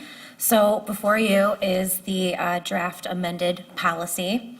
It is in the format of the employee handbook, so this would be placed as a section in the employee handbook after approval. So this policy is pretty, I think, concise. It lays out the performance review process, how everyone will still need to go through a performance review process. We did assign a date, consistent date for performance reviews to be completed, and that is March 31st every year. So the old policy read that we did them throughout the first half of the year according to anniversary date. So that's just a revision to make it a little more streamlined and easy to facilitate. And then Section B there says every year we will discuss cost of living, any cost of living adjustments that we might make according to CPI. Of course, that's subject to board approval. So we have the discretion to have that conversation every year and then recommend increases based on CPI. And then C there talks about increases based on the performance reviews, merit increase, if you will. So again, in line with the COLA increases, the board will have discussion about maximum merit increases, and then the performance reviews will dictate the amount of that merit increase for each employee, of course, according to their performance. And then D there speaks to salary increases based on market assessments. So as you know, we're completing the compensation study right now. That's a market assessment, and then we'll base our wage ranges on the results of that assessment and slot everybody in to a wage band. And then we will want to just keep an eye on those wage bands and changing job duties and so on and so forth, and just keep a pulse on making sure that we're paying our employees fairly for the work that they're doing for the township. So in a nutshell, that is what you have there before you. And if you have any questions or feedback, I would be happy to hear them and answer.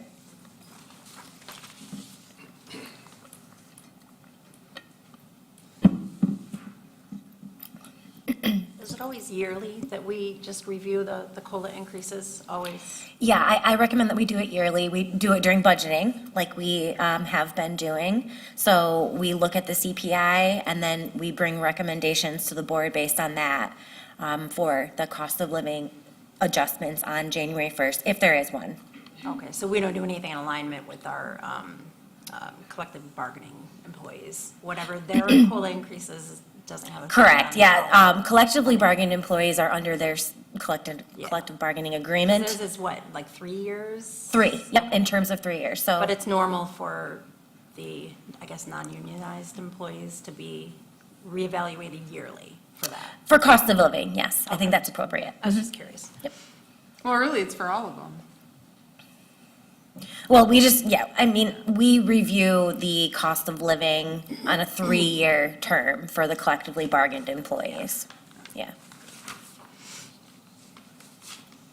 So Sarah, do you want to talk a little bit about the tool regarding performance reviews that department heads will be able to use to assess whether merit increases are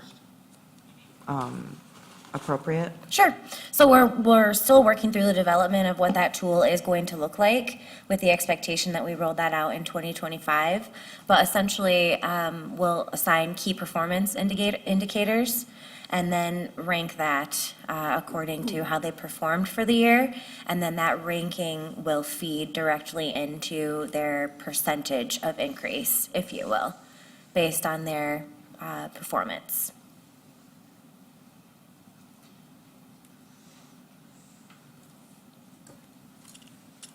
I like the fact that you have the policy. I think it looks really good, and I, in particular, like the 3/31 date, that you have to have it by a certain date rather than a rolling date. It just makes it too confusing for everybody. Thank you. Yep, thank you.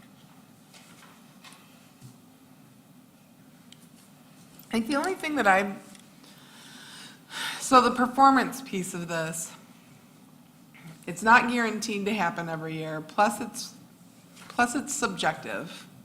I mean, we don't have clear guidelines on how someone would achieve a performance review that resulted in a raise. And so I would like that to be predictable for staff. If it were something like, goal setting and achieving the goal, some reference to something like that so that there's something substantial. Sure. We could use AGVs as kind of a baseline to try to, because everybody's goals and objectives might be different, but they're AGVs. I don't know that that would apply for a performance review, though. I was thinking more along the lines of goals. I'm thinking back to when I was teaching, we had to have some specific goals, but I even do this with my staff now, like, next year, I want you to attend one seminar on cemeteries, and I'd like you to complete or whatever it is. And I don't even set those goals for them, we set those together. And so I think that that should be compulsory, that we're requiring that goals be set and then evaluated every single year, whether or not they were achieved, why not. That discussion is very important in setting your next goals for the upcoming year. Yeah, absolutely. And I'll refer back to those KPIs, those key performance indicators. That will be very clear to staff that here are the things that are expected of you for your position, and what, as your supervisor or department head, I will expect you to accomplish by next year. And then we can, assign those numerical ratings to it. And so it kind of takes the subjectivity out of it if you can assign a goal and it's an achieve or a not achieve. So can you add reference to that in section C? Sure, absolutely. Add reference to more about the performance yeah, yep, I can do that. And again, we haven't quite yet developed the new performance appraisal tool. So I believe, that will all kind of fall in line once we can visualize, and that comes back to the board for approval. Yep. I think what will come back before the board in the future, though, is an evaluation of each of these factors about whether or not we are going to implement them in the next budget cycle. Because if I understood this, they're not guaranteed. The Performance, you mean?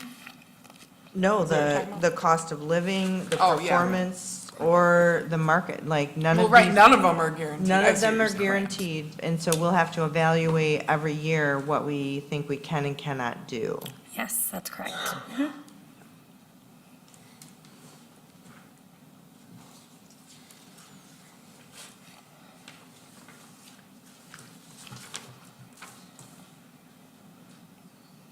If there's no other questions, are you ready for a motion? I just want to make sure there's no more questions. Okay. I'll make a motion to approve the proposed compensation and performance review policy for implementation on 1/1/25 with the, as stated, addition to section C. Support. I have a motion by trustee Cole, support by trustee Ford. Any discussion on the motion? Sikora. Oh, I'm sorry, Mr. Sikora. Support by trustee Sikora. Any discussion on the motion? All in favor, say aye. Aye. Opposed? Very good. Thank you. Great, thank you. Good changes. Okay. Yes.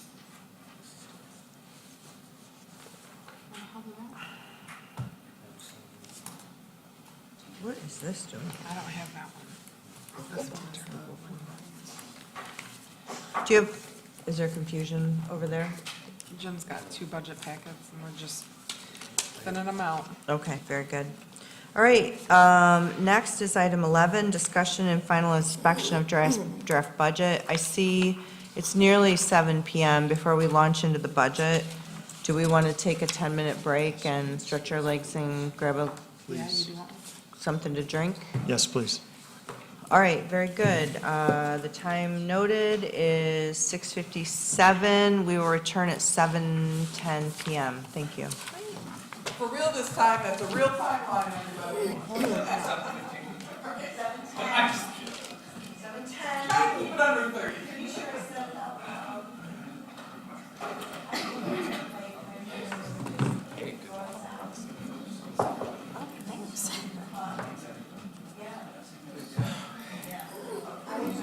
Actually, I don't even realize sit there like that.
You know what, I'm gonna come with you because I need to.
You guys are all like needing a sugar rush or something.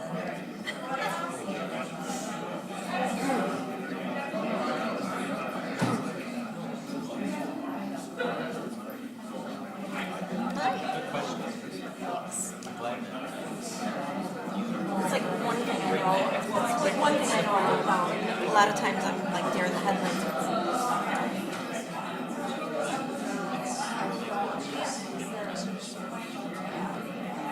Well, you know, oh yeah.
All right, it's 7:09. Anyway, no, I really appreciate it.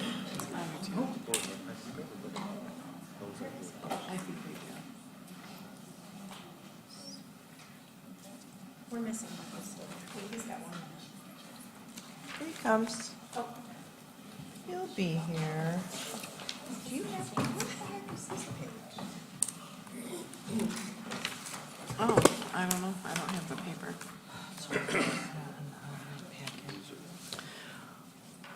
All right, it is 7:10 PM, and I am prepared to call this meeting back to order. We will move to item number 11, which is discussion and final inspection of the draft budget. So this board has, I think for at least the 4 board meetings, perhaps even previous to that, seen iterations of the budget as it's been developed. And tonight before you, we have the budget that, after we have this discussion, it will be prepared and put at the counter for public evaluation. So I think that's all my introduction. I don't know who wants to start.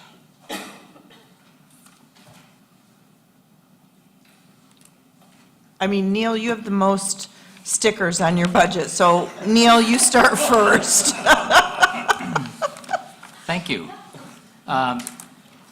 So the issue that I first come across is that we get a new packet every time we go over the budget, and I write notes on what we discussed on this one, and then we get a budget, and we don't talk about the same things and review them, so I have, like 5 or 6 different packets that have notes on each section that we wrote on, and now I'm looking at the final, and I'm trying to make sure that I understand how we got from the beginning to the end. Sure, So me if you- too. I have some the of- same notes on various Yeah. budgets through discussion. Yeah, so some of these are going to be very simple questions Sure. that I have. Some of them might take a little bit longer.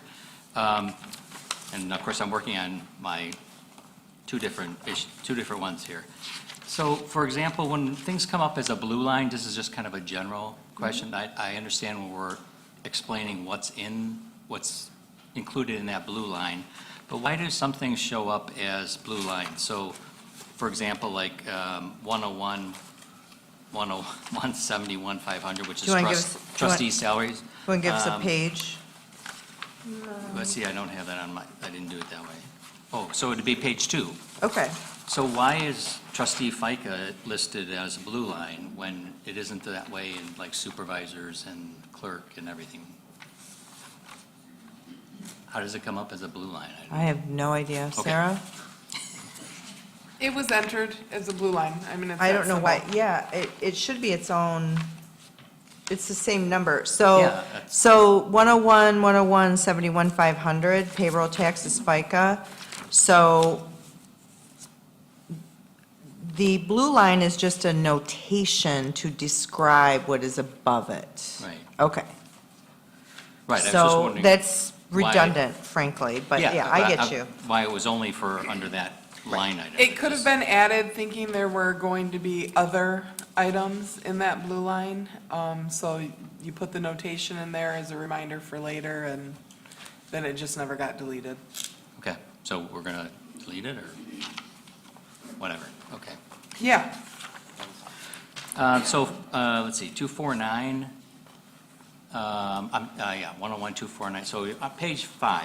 Thank you. There we go, that's easier. So the first line item is salaries there, and way back in July, we started out with a number of 139,000, and now we have 263,500, if I'm reading it correctly. I'm sorry, where are we looking? Hang on. No? So we're actually Oh. on page 8. Page 8, I'm sorry. with our I heard budget. somebody say a different page number, so I was repeating it, so sorry. Yes, sorry, page 8. That's correct. So before you, because during the discussions, let me get some of this paper out of the way. And there are, just Yep, to go ahead. So- jump, and there are other Mhm. ones where the numbers went way down, so I'm assuming we just That is correct. allocated differently. Allocated But I wanted to at differently. least ask that question, how Yep. we got to a different number.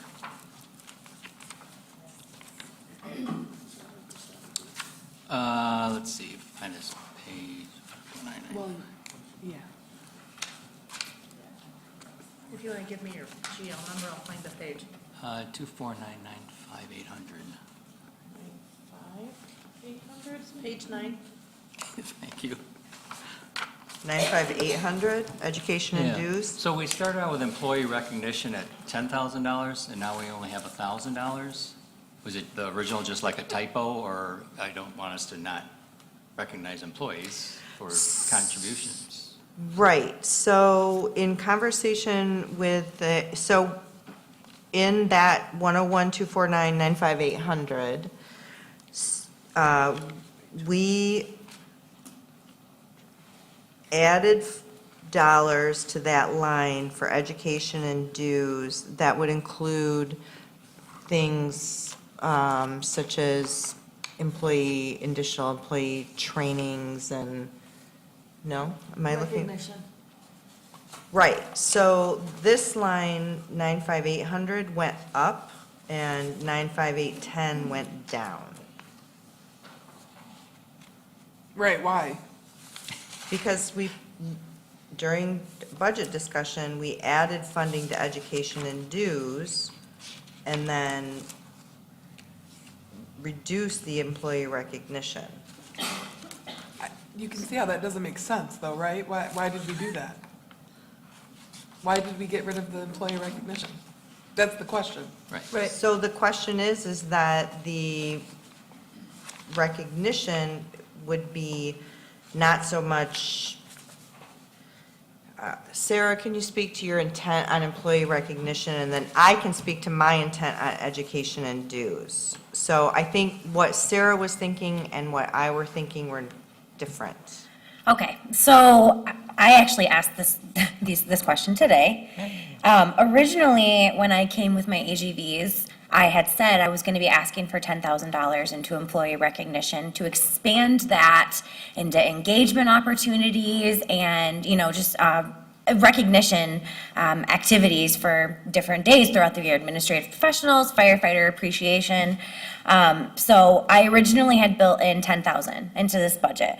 And then I also myself did notice that it was changed, and then I conversated with Sherry a bit, and she said that the funds were moved out of that into education and dues. Okay, that is the exact same thing we've already talked about, So right? that doesn't make sense. I agree that people need training, but I don't think we should take away from, I view up training and recognition as two different things. I think the dictionary also agrees with that. Yeah. What's the trade-off? How are we equating recognition to education? There's nothing? Should we put some money in this recognition line? Like 10 grand? That's what I had in there originally. Well, and the 10 grand, I mean, the blue lines underneath didn't add up to 10 grand anyway. But you were talking about 7th anniversary recognitions and things like that. Which is why I took the blue line out of that, because probably one of the iterations that you saw of the budget included the blue line from 2024, which is subject to change. So I took the blue line out of that employee recognition, and talked about it kind of during my AGVs, that it was kind of just an open, fund that we would use for those opportunities for recognition and engagement that the HR department facilitates. Yeah, whatever number is appropriate. It just caught my eye as a Yeah. huge reduction in employee recognition. I thought was Yeah. extremely important, and so I wanted to ask the question. As long as you're comfortable that we're going to handle this correctly, whatever number we end up with. I don't think my perception was incorrect. I think the staff needs kind of a lot of broad training. So recognition to me it means one thing versus like providing professional skill development opportunities in the office means another. So, there was no ill intent on the HR department. I just, from a bottom line, what I think would benefit the staff is like some fundamental sort of, team building training, that has been glaringly absent, like coming from a different organization, the township has to make hard decisions. I get that, but investment in people is definitely important. I mean, replacing someone takes a long time and is expensive, and then you got to onboard them and all that. I want to keep people, and I think that providing educational work training is important. So I don't know, I guess I wonder why it's one or the other. It seems like we could just do both. Okay, but we did do one or the other when we were going through and finishing this budget. And so I justified it exactly, pretty much the same way I just described. If we want to do more in employee recognition and, acknowledge that that is a different type of employee engagement opportunity, I'm not saying it's not valuable. I'm just saying from my lens, I think that there's some fundamental training that the staff could benefit from that go beyond employee recognition. But the problem with that is that training is one thing, and, to a degree, it can build teams. It absolutely can, the right training, but you're directed to do that. And an employee recognition is not a directing an employee to do something. It's rewarding them or honoring them and respecting them without having to go to a training course. As an employee, it comes across two different things. I think that it's important to firefighters week, get someone for the firefighters or other things like that. I think that's important as well. That's different than going to a training. I think we just need to put a number on this. Yeah. Is this different than is it the Sunshine Fund? What was it Yes. called? Yeah. That's done away with, right? They Now control we're. that. Yeah. Theirs. Oh, No, that's that's right, not a done separate- away with, that's ran by It's theirs. Employees. outside of that's the right, okay, well, I township recall we had revenue. that It's got nothing to do, it's donations from employees through their paychecks. Correct. So it's outside of anything we're bringing in. Yes. Yeah, I wasn't trying to suggest we do an either-or, because I'm wholly in favor of doing the training. And the recognition. And I think training should be in a training line item or whatever. I think everybody, including the board, probably needs to go to training, especially if there's new members of the board in the fall, that we should have money in a budget for. Spring MTA. Yep, going to training sessions on boards. So I want both. I'm not trying to eliminate it. I just didn't Well, want to make sure. I guess if you're wondering why that number changed, that's why. Okay. But do we have another line item for training, though? It's Right above Oh, it. it's right above, okay. Okay, I'm good for that. Okay, you're good leaving it at $1,000, Well, I'm, based on the recommendation of the HR director. which was $10,000. Originally. But that money went into the training line instead, Well, I mean, we're correct? saying that, but really, we just increased the training line and decreased this line. There's definitely not like an even trade-off here. We can put any amount of money in this line that we would like to. And perhaps maybe the description should be changed to employee recognition and engagement. Too. 5? 10? I think it should be $10,000. Does anybody think differently than No, that? I'm Because with- I'm putting that Dusty, number I in. guess I'm just looking said at the five. blue line from above, just to try to see like what we're allocated I'm in gonna that. ask Sarah. But Where the did you get the others, 10,000 memberships and from? training, has got a $12,000 line item, and that's not a very well-detailed blue line. Well, because, and that's a really good, so. I don't know what he's talking about. Where? I'm he's- looking at He's under the, education and dues. Yep. Right above that. yeah, like 3 or 4 lines above the employee recognition So thing. some departments went in and specifically in the blue line outlined, so Clerk Institute, 2,000, Dusty went in and did that. APM MAP conferences, that's planning department, HR professional development. Not all of the departments went in and added that specific blue line. And so we put dollars in there so that other departments, and we've told departments that everyone should be using this education and dues. So last year in 2023, it was not nearly spelled out like this specifically. So So that is. what we're saying then, under education and dues, we're allocating $12,000 at the office's discretion as long as it falls under memberships or otherwise training. Feels kind of broad. It's really not. I wanted to ask Sarah where the 10,000 that she recommended came from. I mean, what are we expecting? That's just for employee recognitions, like, what are we? Yeah, so I can give you a summary of what we kind of do on an annual basis. So we obviously do the anniversary recognition, the milestone anniversary recognition, where they're able to choose an apparel item based on their years of service. So that's in there. The end of the year holiday meals that we've been providing, excuse me, that's in there. And then events. Not meals. No. Well, I'm sorry. We did the apparel last year. And then The apparel, correct, yeah. So a holiday appreciation, if you will, yeah. That's in there. And then also, you know, I always try to recognize Administrative Professionals Day, Firefighter Appreciation Day, Employee Appreciation Day. There's tons more opportunities for recognition Is there of our going to staff. be an ice cream truck in the parking No, lot? that's- Well, if you, no. No, there will not. So anyway, for those kind of events, and the number 10,000, it's kind of, it was just an estimate based on, you know, my experience with ideas of what we could do. And what we've spent prior for. Correct, correct. Lesser things. Correct. And stepping up our game a little bit. So Yes. it's not like you just magically picked this number. Right. And then another change, I suppose, would be that the Sunshine Fund, I don't think it's appropriate for the Sunshine Fund to be paying for the parties that we do annually. So we do a holiday party and we do a summer party.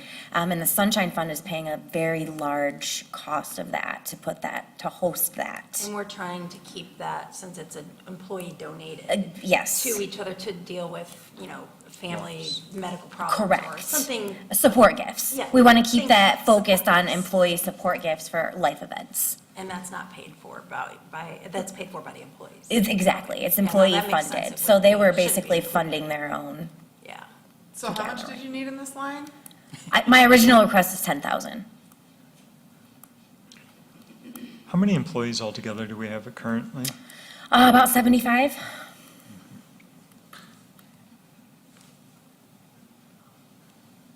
And if we don't spend that much, where does that, I think it's appropriate. Carry forward. Yeah, just wherever we want it to go? Yeah, it would carry forward and return yeah. to general. If we over budget, it goes back. Do you want to call for consensus so we can get a number into this and move on? Well, yeah, I was just gonna say, I'm fine with the 10,000 number. Obviously, that adds $9,000 to the appropriations, so go ahead, and then we'll have to look at it again to see if it's over or under, or. Well, we're already pulling money from carryover to balance the general fund. Right. So we could just do that. Well, there's cuts in here too, that, at least I have one, for sure, Okay. when we get there. Keep going.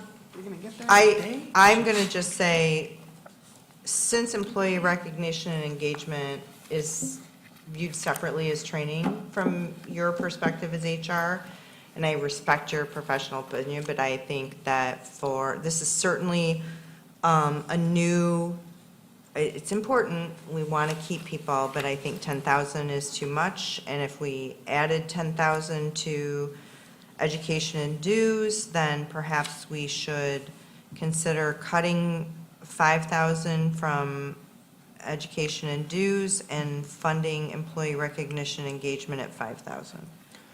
I don't think we should cut anything from education and dues.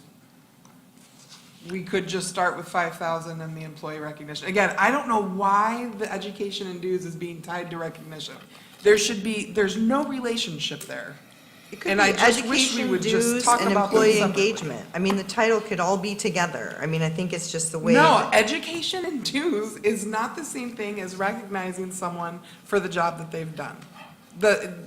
I don't think we could ever get board consensus on those very clearly different definitions. Well, I think that's your perspective, Dusty, and I have a different perspective. And so we need to make a decision, a consensus decision, on what we want to see in the employee recognition line.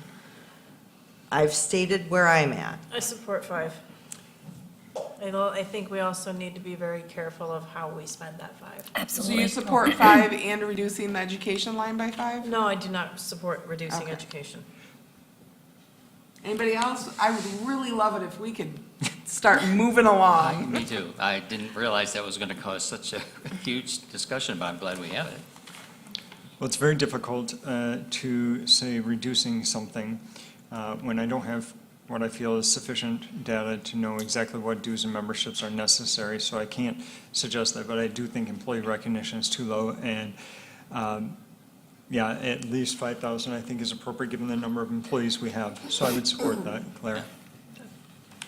I would support the 5,000 as well at this Yeah, me point. too. And not reducing the education either. We'll Okay. have to reduce other things. It's a good Have I heard from all? All right, very good. So the education and dues lines remains as presented, and employee recognition is increased from 1,000 to 5,000. Okay, Neil? Sure.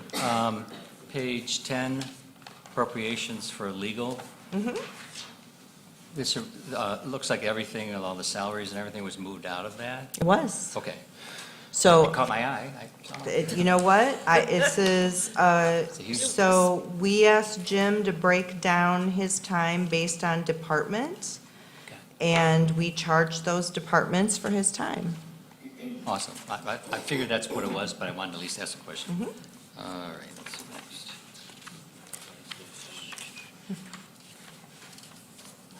This is going to be 101, 567. 17. Page 17. Thank you. No, yes.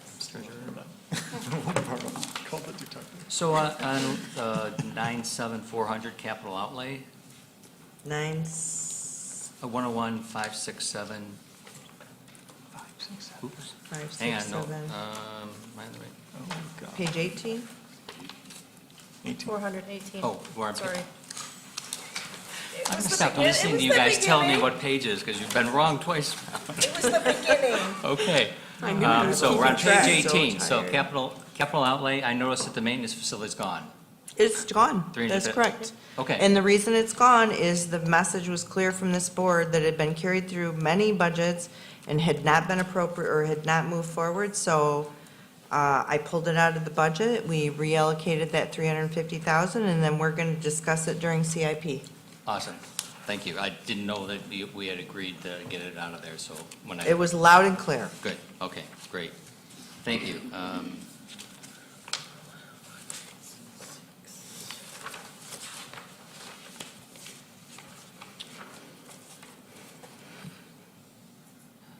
don't know what this question was. Some of these I have notes just noting that they're so different.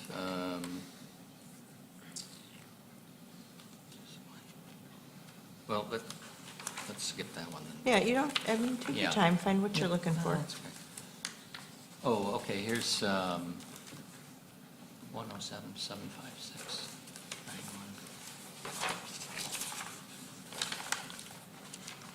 This must be under parks.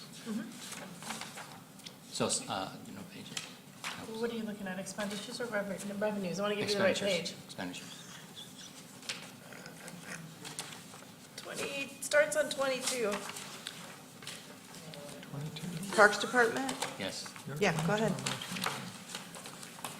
I just wanted Her to. budget is just about the most complicated Yes. budget in the township, aside from maybe Public Works, but. Match OHS expenditures on interior renovation, we're raising that to 5,000? That is correct. Awesome. Have they taken the 3,000 from this year? I don't know We're the chipping answer. away at it. I was Chipping gonna say, away, I don't okay. know the answer to Yeah, that. we actually just made a payment last week. Good, and I'm glad that we're increasing it. They've been involved with our activities. Well, out there. and it had not been increased in 8 Yeah. years. I did check before we made that increase. Well, and oddly enough, it used to be 5,000. It did, And then it wasn't. decreased. I walked through those meeting minutes. All right, this one, Fund 151 Cemetery Trust Fund, isn't in the new budget. I don't know much about the Cemetery Trust Fund. I don't- Because it probably shouldn't have been in your draft budget, right? Okay. See, it might be. Dusty? We're building a cemetery trust fund. Right now, there's like $15,000 in it. Not nearly enough for a cemetery trust fund. But that's our $5,000 transfer that we do, which is also budgeted in this budget to cemeteries every year. Oh, so It's it to is- build that It trust is in the fund. new budget? It is, yeah. It's in the transfers at the end of the general fund. Ah, yes. Page 35. Fire.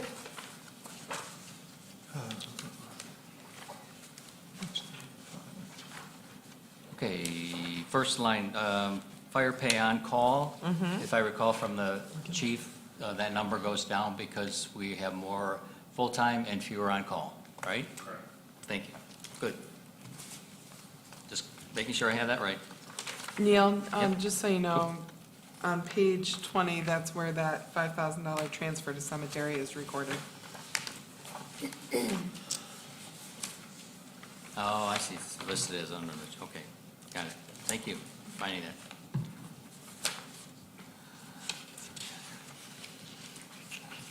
Where is it? Oh, there Page it 20, is. yeah. My eyes are so tired. Page 40, please.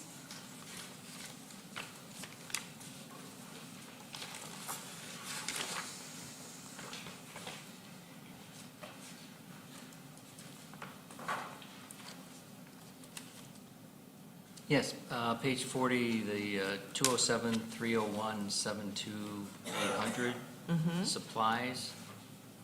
We had body armor in there originally? That's for this year. It's in the 2024 budget for body armor. Yeah, and I think that it's been ordered and we're good right now. Okay, good. I So, didn't want us to see and I'm not that antici- eliminated into something we needed. Yeah, no, it was in our 2024 budget, it's been ordered, it's for our new ordinance enforcement officer, and so both of them have it, and fire is all set, that fire would be in fire's budget anyway, so we didn't anticipate needing to buy any more for 2025. Good, I'm glad to hear that we don't need more. Still on 40, 301, 96300, contracted services. Junk removal, Those are dollars budgeted in the event we find an encampment that is not safe for parks and maintenance and ordinance enforcement to remove. great. I'm glad we are doing that contracting. Let's hope we don't have to spend that, but yeah. No, we had to put something in there. Do we still have the sewer hardship revolving fund? Yes. I don't know what page that would be on. It's not included in this budget. Okay. But it's a revolving fund, and we contribute dollars to that each year too. Okay. Yeah, it was in the But we first don't have draft that any, we had, that's why I'm- expenditures or anything budgeted in those funds, so they're not included. The Economic Development Department, Hold on, let me get there. That's the DDA, yep.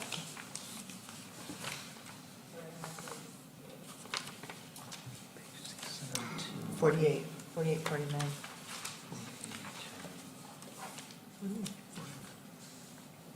Yeah, so page 49, is where my question is. 247-728-93300. Oh, wait, Uh-huh. 247, you're on Yes. page 49. 47? Bottom of the page. 49. My Oh, no, wait a minute. 247 is on No. 47. Bottom of 247, no, 49, I repairs and misspoke. maintenance. 248728, I thought you said. 247-728. 247? Sorry, yes, it's Oh, 247-728. okay, so that's probably, Yeah, must be that's right soda here. then. It's Okay, 47. yes, go ahead. 93300. 93300, repairs and maintenance. Yes, repairs and maintenance. Looks like it started out at 70,000, now it's 40,000. Just curious. Capital outlay, obligated projects, that's what we're talking about. There's 7,500. So this is reflective of the budget that you already saw from soda and, That's a $40,000, that's the payment for the. oh, drink that's pass. right, that's the payment for the, right. That we just talked about? The budget. Oh, Their we just did it for 2025. 2024. This is their 2025 payment. To the township. Here, Jody, would you like to speak to that, please? No, I Thanks. was wondering why it started at 70 and now it's 40. So- Because the- Because they Because we just- made this Their payment. agreement says 40, but they're electing per their agreement with us that they can change the amount, and so in next year, they're doing 40. Oh, okay, I see, yeah, all right. Yes, exactly that. They chose not to Thank you. honor the agreement or the paragraph after the chart they're following, which says they can pay a lesser amount. Okay. And then the 728-70300. So 248-728-70300. Salaries? Yeah, salaries and Legal staff. department. Is that's That's, higher than, We added legal. oh, because we added the line item of legal. that's correct. Were we That's up- accounting we for were talking- Jim's yep, okay. time that he spends Yep. doing this work.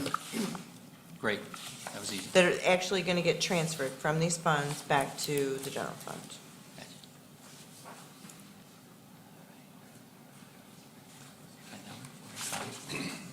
Yeah. 45, 536. Starting on page 55. Should be the first item, 485-536-70200. 70200, Salaries? sewer and water, salaries and Yeah. clerical. Yeah, that went way up from the original. I was just wondering, is it just a reallocation from other departments or? where did it- Yes. It was the addition of the legal staff.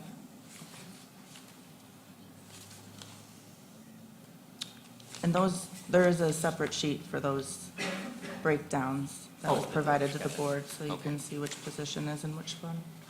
Okay, thank you. That's Act- enough. That was good, Neil. That sheet is there. Where, yes. You good, Neil? Explain where it Just the goes everywhere. percentages. That was Yep. good. All right, I have a quick question. Yeah, go ahead. Are you done, Neil? You got yours? He's good. I We did, got through yes. it. Mine's easy. Well, I shouldn't say that, because, never mind. Yeah, I thought my first one was easy. Page 13, I see ID cards, so 101-262-72800, and then also 73000. That is a lot of money in ID cards. That's like $30,000 of ID cards. And just, that seems a bit much. I didn't know what that was. I'm sorry, what page did you It's say? election. 13. Oh, yeah, it's for elections, that's the cost, that is the cost of it. I imagine that includes the cost of getting them out to the, That's, well, postage is a separate line. So, page 13, Dusty. Yeah, no, I'm familiar with it, that's the cost of the MasterCards and IDs. Listed twice? I think that's what he's asking, because it's listed twice. Yeah. Well, one is making them, and the second one is the postage for mailing them. Yeah, Okay. They're different lines. Yep. right, If so I'm reading correctly. 72800 is a supply line, 73000 is a postage line. Can you describe what the ID cards are from the elections position? They're voter ID cards, they're what get mailed out to voters when they register to vote So here. it's a little Tells you where paper your thing you precinct get? is or Okay. whatever. Thank you. And then the MasterCards, of course, are the only, or, well, they are the paper MasterCards that we're required to keep for every single person in the township, which is their initial Is that signature yeah. of when they first became registered to vote here. So it's not a credit card? It's not a credit card. No credit cards. Hey, now. Right, It's Are the you- master voter ID card then? yeah. Are you done? Well, My those question- are two was that separate like- things. Right. One's a MasterCard, one's an ID card. With their, right. Are you done, sir? Just a moment, I'll answer that. I reserve the right, go ahead, but I reserve the right if I find my other Okay. tab. I just have one right now. Thank you, Neil, for your thoroughness. I love it. You have tabs. Page 22, 3/4 of the way down, 107-756-80800, consultant, and then consultant for basketball court, Flesher Field. What, is that just for consulting on building it? I'm confused. Yes. So the description for that line is a consultant for basketball field for Flesher Field. So that would be to hire somebody to come in and survey it, draw it, whatever needs to happen to get the basketball court designed. Is that the norm, that we would need a consultant versus Yes. just whoever, I don't even know what vendors would build a basketball court, but just having them come out and giving a bid? That's the norm, to have a consultant? That's why we use the word design professional. It's harder to say it like an insult. Yes, it is the norm, to bring in a professional who is a design professional. Go ahead, Anna. Okay, I'll just defend that. I just think it minimizes the risk if you use a design professional. You could go be your own lawyer in court, but you could also hire somebody who's an experienced professional, and then they will help you, the information they provide will help solicit the bids you get from a contractor. Right. And that way you would be able to have accurate quantities, the same items of description for work, those types of things. So they're at the forefront to help, I would say, minimize risk when you go to build a project. Yeah, So- I guess I just thought that would be built into the vendor's, bid. Yeah, but some of them that- do like a design build, especially for some more like niche, like playground equipment type things. They have those staff members on their team. But I'm not, I think this gives us the flexibility to use some local contractors that would do kind of earthwork and excavation and get this project done. necessarily That wouldn't be a, specialize in. Okay, yeah, no, a that makes huge sense. firm, so, yep. I mean, installations like those, require a professional to deliver to us what we want out of the project.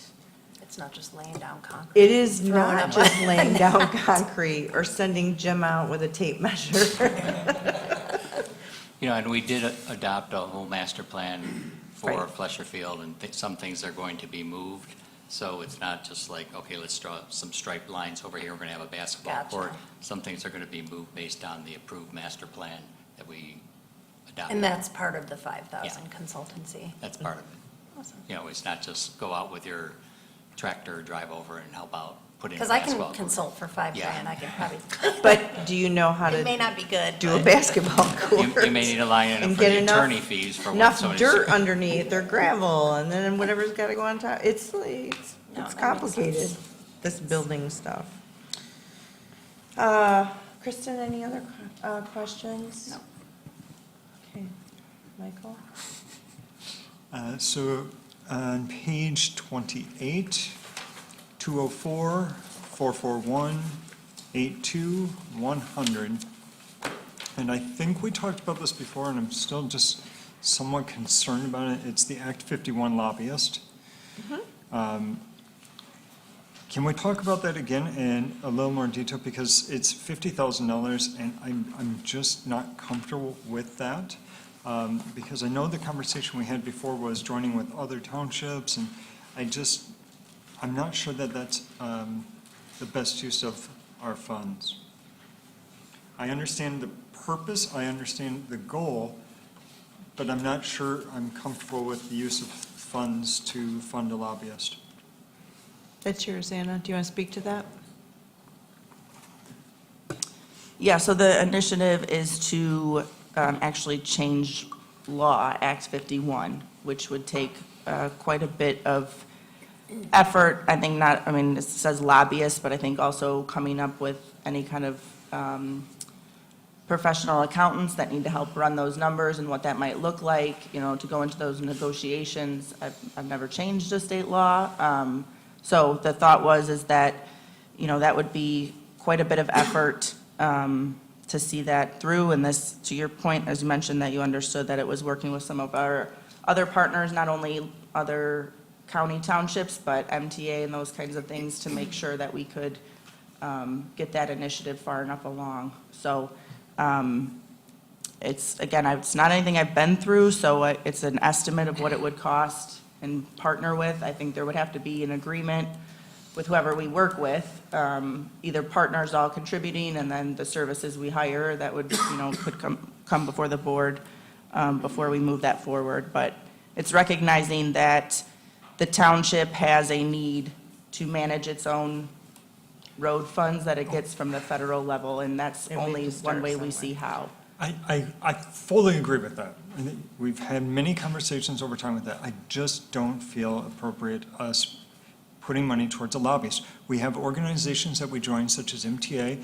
We have state representatives and such that we are supposed to talk to. It's our job to lobby. I just don't see it appropriate to use our tax dollars to hire a lobbyist like this, because I don't know much about it. I don't know what other townships. Has Kalamazoo Township provided $50,000? You know, I don't feel comfortable hiring a lobbyist with our tax dollars. I think that the work needs to get done. Absolutely, I would like the road commission not taking 10% of everything, very much. It just adds more expense to our taxpayers, but I don't think a lobbyist is the way to do it. It just makes me very uncomfortable. I think what Anna was describing was not specifically for a lobbyist. I think it's the work to transform towards Act 51, or to be an Act 51 agency. So, I mean, is it a matter of, I mean, I think if we're serious about pursuing being an Act 51, there needs to be a plan. But to her point, there's going to need to be funding behind it to hire professionals to help us get there. Yeah, and I just want to add one piece of context I think that's important. So you're right about the MTA.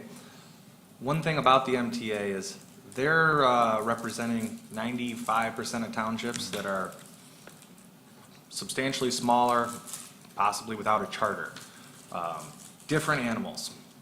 So I think for us to wield the MTA for that purpose is going to be a big challenge. So I think that, you know, this isn't necessarily, like they said, about a specific lobbyist, but getting the ball rolling and trying to build the coalition that's going to be required to make that change in state law.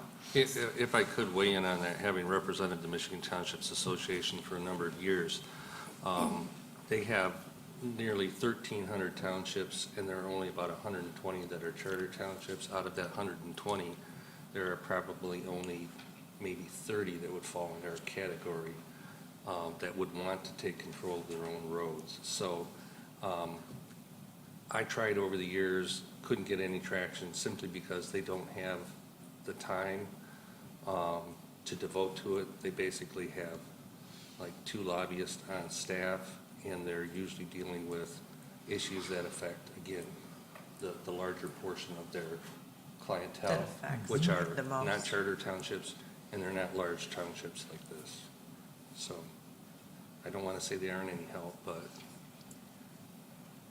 Yeah, I kind of got hung up on the word lobbyist, too. What if it's an Act 51 advocate? I think it's the wording more than, because Well, I somebody's mean- got to do the work, right? Yeah, I We- think, we well, just- Act 51 planning. We had almost a Yes. 30-minute fight about getting more than $1,000 for our employees. That's what I'm just- changing it to right now. Michael, if it was a Act 51 initiative and per our purchasing policy, anything over $50,000 that would spend would come to the board as an update. Is I that- mean, this, so even allocating that, it's such a, and correct me if I'm wrong, but here's a $50,000 bucket of money. It can be spent any way you want, because anything can be considered lobby for Act 51. I could take somebody to dinner, that's lobbying. Actually, no, we have can't do policies that. against that. I really, That's why I gotta said, know the policy. that's why I said, please, without Yeah. yelling and being polite, if I may, if I'm incorrect, go ahead and correct me. That's what I asked, because I am fairly new and do not know these. But I will continue to question something that says lobbyist. Yep, But I understood. think that if there is something I do not understand, there is a polite way to do it.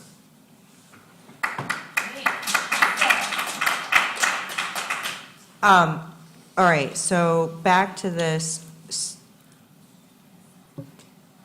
If I'm understanding you, Michael,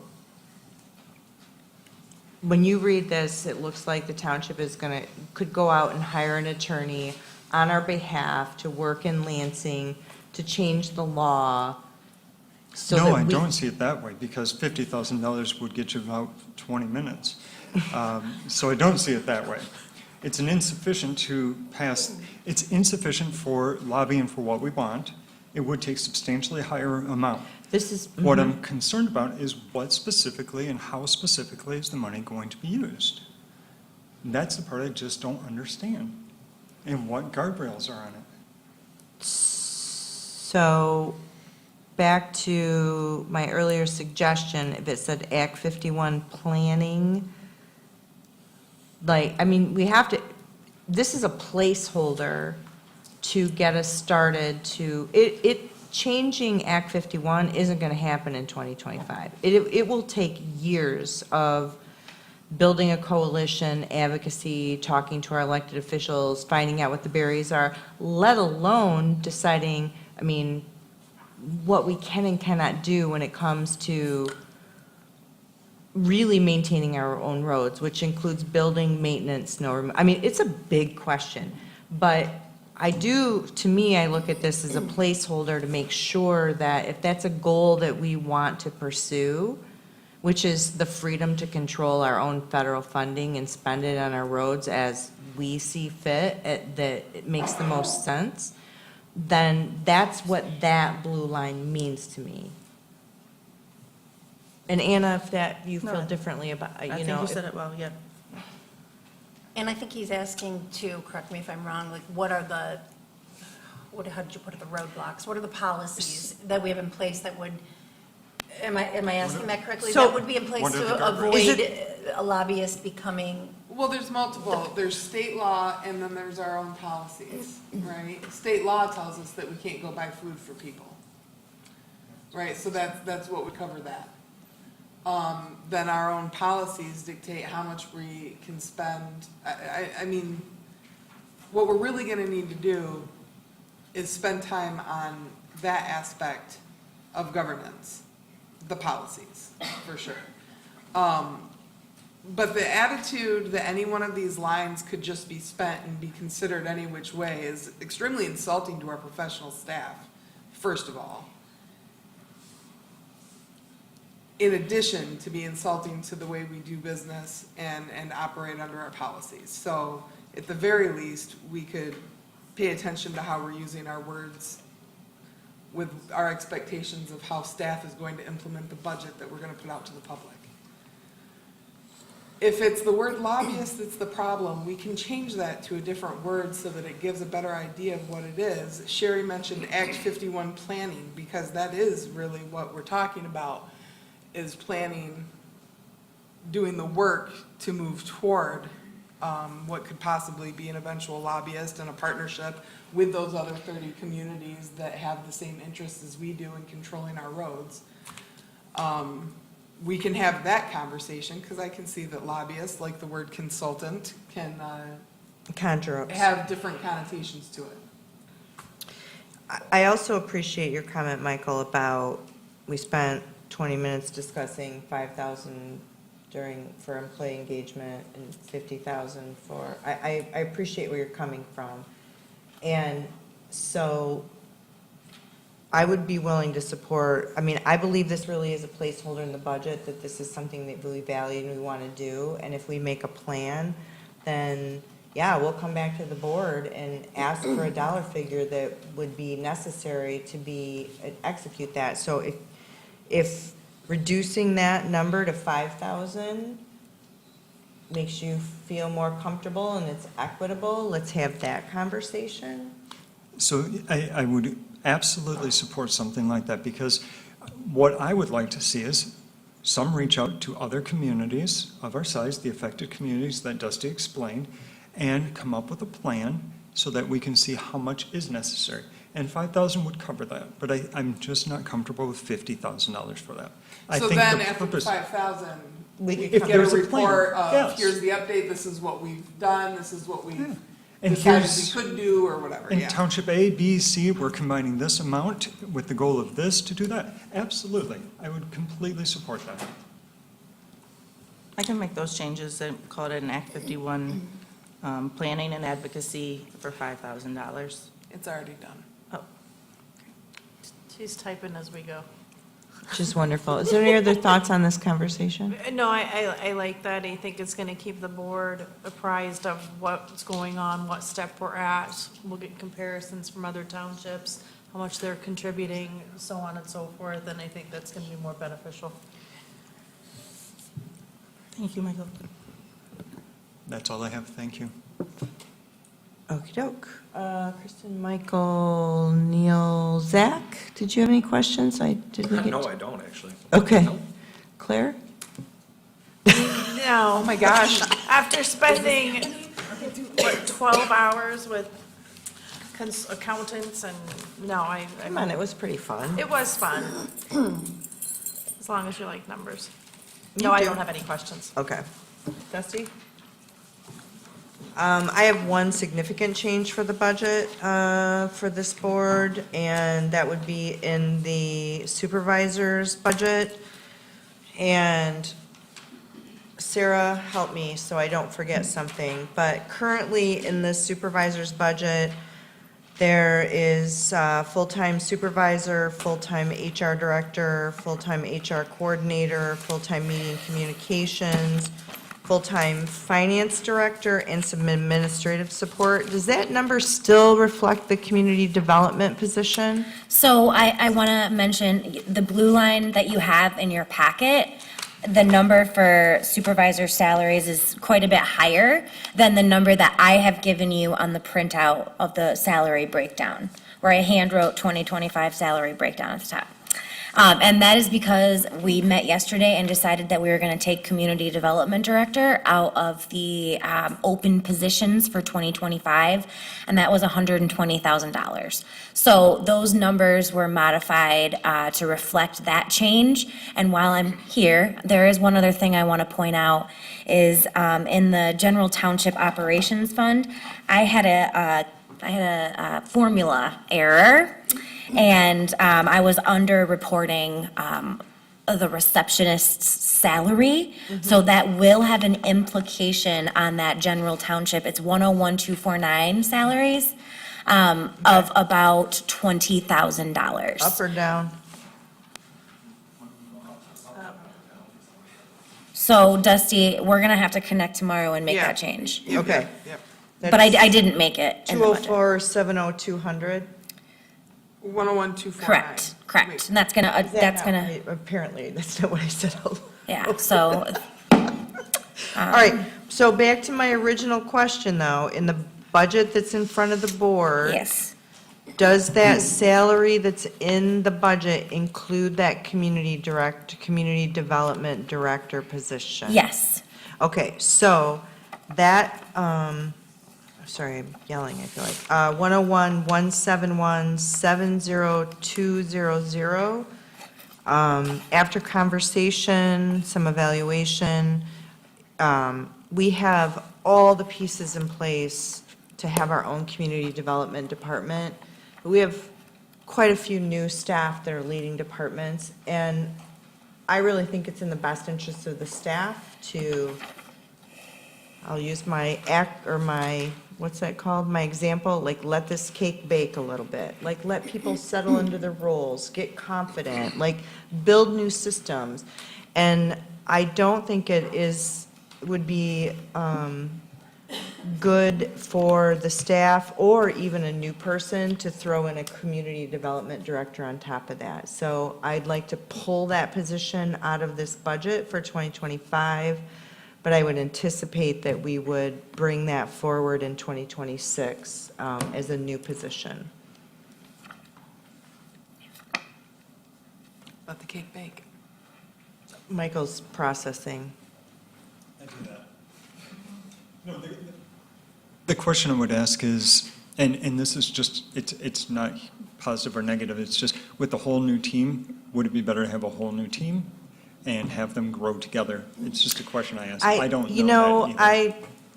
I mean, that's a great question, and I feel that this is what I'm presenting to you, is I think it's appropriate to take that position out of this year's budget, and then, because I'd like to actually spend time with the department heads from those departments and envision with them, like, what does a community development department look like? What do we want? And then pick the personality to lead that team. Very good explanation, thank you.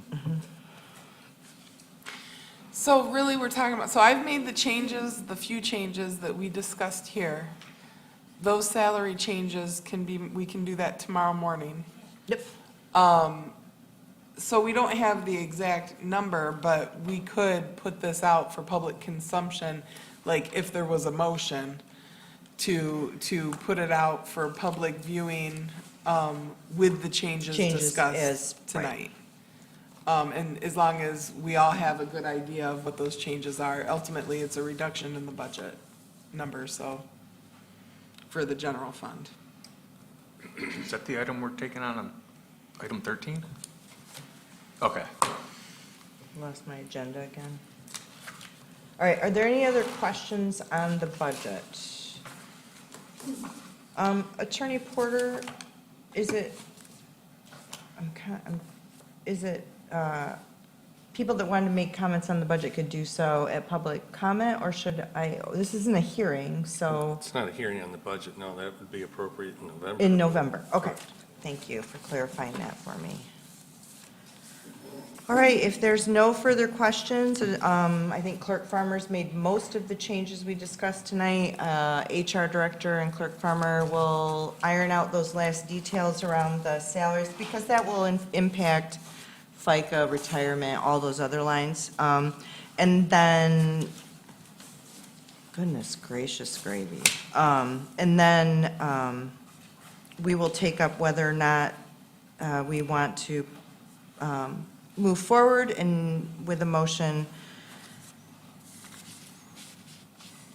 and present this budget for public inspection essentially tomorrow, right? Yes. Well, and we'll set the public hearing for, yeah. Right, You know. and we'll set the public hearing. All right, next up, we have our Fire Chief, Chief McComb. As promised, we were going to begin to discuss the capital improvement plans. This is only, this is a conversation, an introduction from the Fire Chief. Capital improvement plan helps us make decisions in current budgeting year and future budgeting year, and also have an understanding about capital expenses that our department heads see coming forward. And so Chief is going to walk us through his fire funds. All right, so thank you for having me up here tonight. What I'd like to do is to start in 2025 for next year, run down that line, and then for the 26, 27, 20, 29, and 30, we'll just kind of hit the major things that are showing up in there. That should get us through this fairly quick, and then give you something to sit down and think about the questions that you want to ask us. So at the top, you can see our revenues coming in. And then on expenditures, Fire Station 1 and 2 maintenance, which is what We've got things in to fix the stations up, the maintenance, the items that are needed for different things in the stations at $187,000. Station 3, 5,000. Those are items that Maintenance Director Fountain have in there, so I can't tell you exactly what everything is, but auditing, every fund has an audit, so $6,800 for the auditing is what we're estimating for next year. Lawn equipment is another thing with Maintenance Director Fountain. We pay a certain percentage of lawn equipment because he mows our lawns, so there's $3,000 in there for that. Engine 511 2008 Pierce, it says refurbished, but it's a replace. I was going to take that line up, but when I took it out, I have what Sarah described as one of her errors with everything turns to a reference. Yeah, it made a mess, so I'm leaving that alone. But right below that is the other fire engine that we're going to be getting rid of. And next to that is the remaining purchase price of the fire engine that will be here in February of '25, and that's $288,345. Moving down to SCBA's, 54 units. We're going in for a grant with Comstock for a federal grant. It is matching 20%, and $98,000 is our 20% matching for that grant. So we'll keep our fingers crossed and hope that goes through. Fire equipment at $155,000. We just talked about that today, the portable radios, and there was something else tied into that also that is in our budget for next year. Is that the second set of PPEs? Nope, that's actually down below. I am having a mind blank and I don't have my budget up right now, but two things that we have in the budget for next year equal that $155,000. And then the personal protective equipment for $79,000, which is turnout gear, and related equipment. So, do I have any questions for the 2025 CIP? No 2025, but you mentioned 29 and 30, and our sheets only go to 28.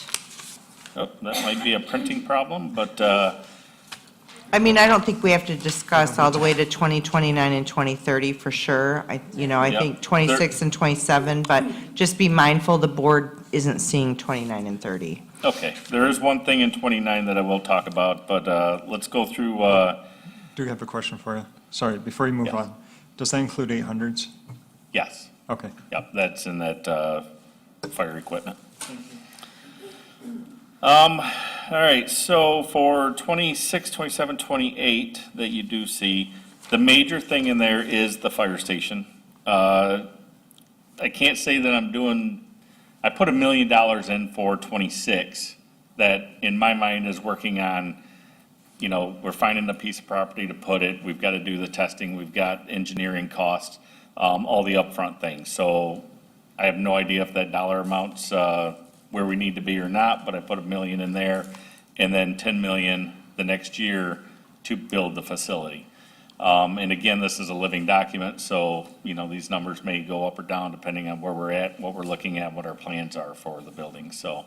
But I will say we put this in the budget every year since I've been here in 2017, and we just keep pushing it back, so I'm hoping we're getting some traction now with the $1 million grant that Supervisor Bell was able to secure for us, so maybe that'll get us jumpstart in the right direction of getting this project finished up and moving.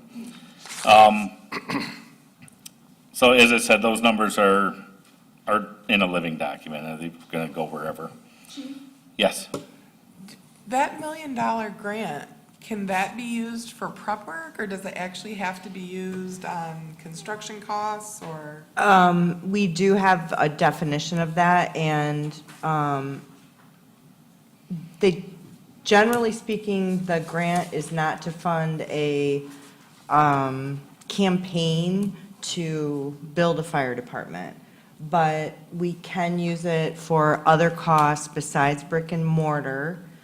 And I think we'll have more details about that either end of November or December.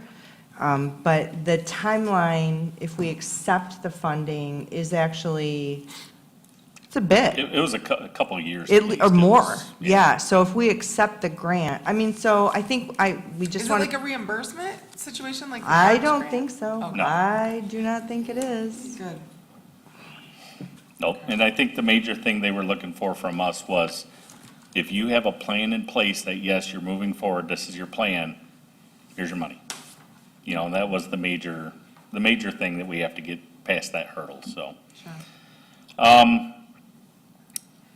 Command car 590, Tahoe replacement. Right now I'm at, probably mid 70,000 mile range. So we figure in a few more years, it'll probably be time to look at replacing that vehicle.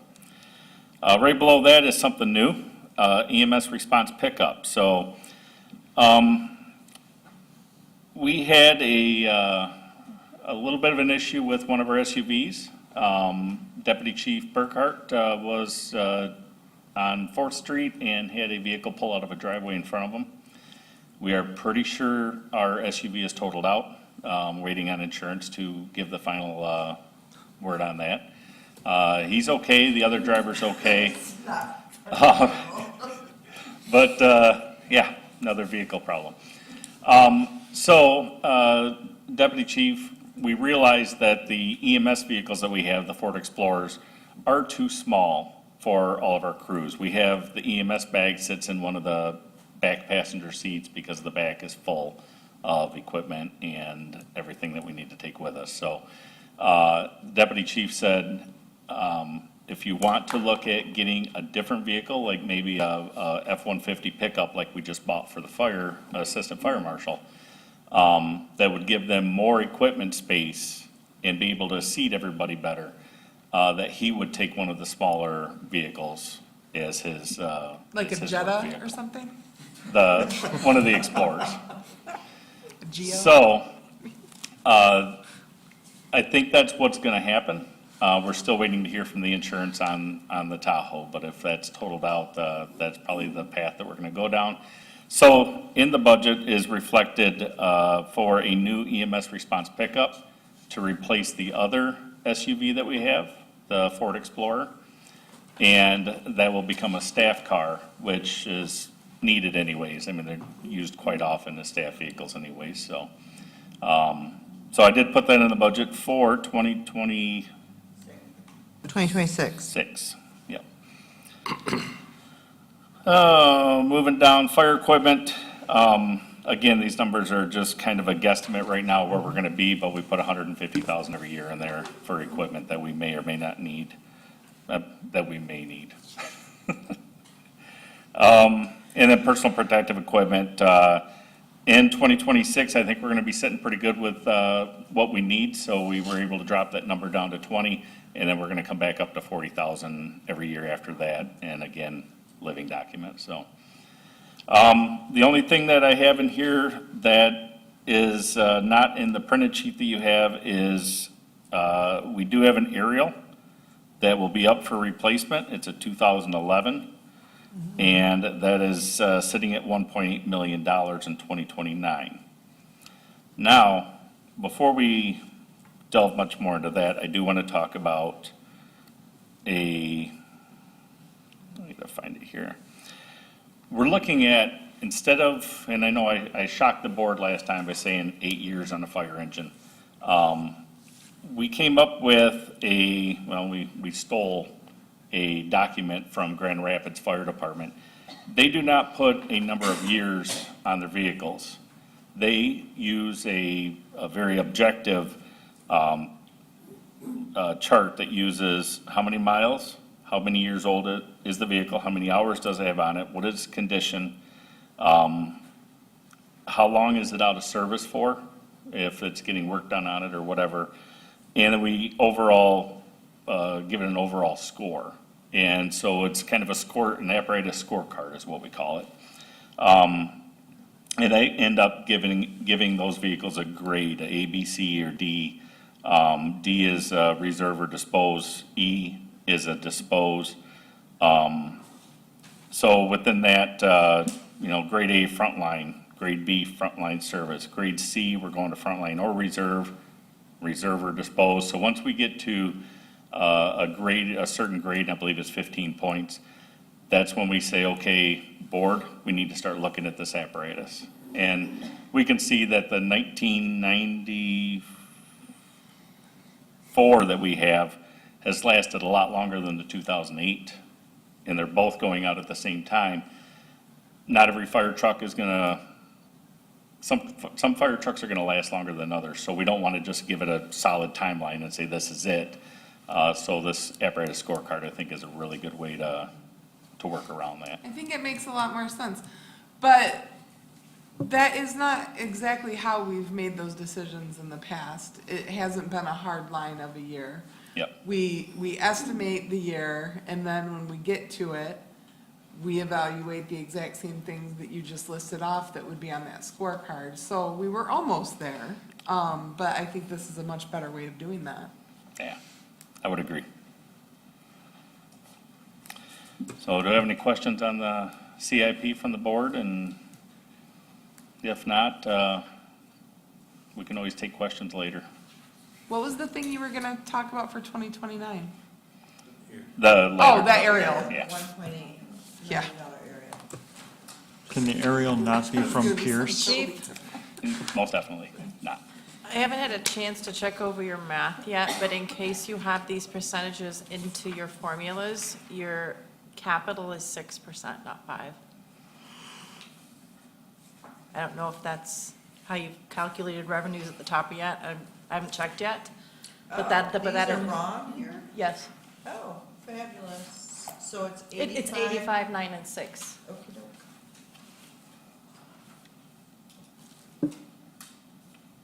Well, that equals 100.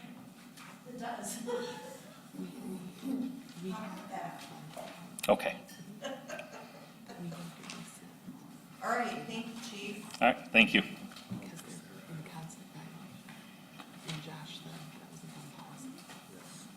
All right, so at our next board meeting, the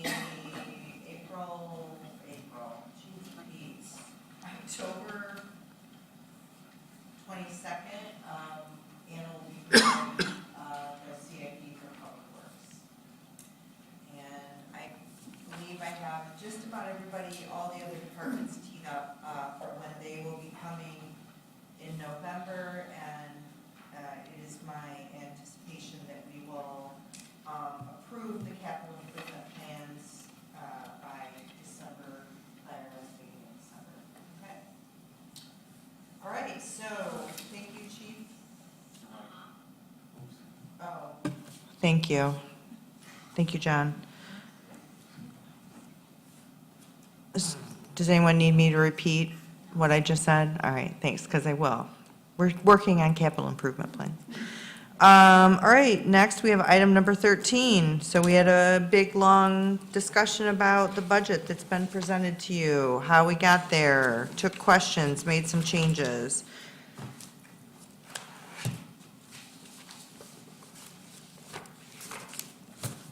From moving forward, I mean, the next thing we need to do is consider if this is the budget that we want to vote on, and then prepare for public, not viewing, public hearing, right? So that's where we're at. I'd make a motion to set the 2025 annual budget public hearing for November 12th, 2024, with the amendments as discussed. Second. A motion by Clerk Farmer, a second by Trustee Ford. Any discussion on the motion? All in favor say aye. Aye. Opposed? Motion carries 7-0. Thank you all very much for your hard work on this, and the public hearing for the 2025 Oshtemo budget will be available in the front counter at the office by tomorrow at some time. Dusty has to, clerk will be making the changes in the general ledger, and then that will be up for the public to view through the 12th, and then the public hearing is on the 12th. And so now we move to item number 14, which is public comment, and this is your time to come before the board. If you have any items you wish to share with the board, public comment is reserved at 4 minutes per individual. And as a reminder, this is not a question and dialogue between the board, but you are free to pose questions, but we can either follow up with you later. Sometimes board members will, during board member comments at the end of the meeting, will actually try to answer some of your questions if available. So at this time, the floor is open for public comment.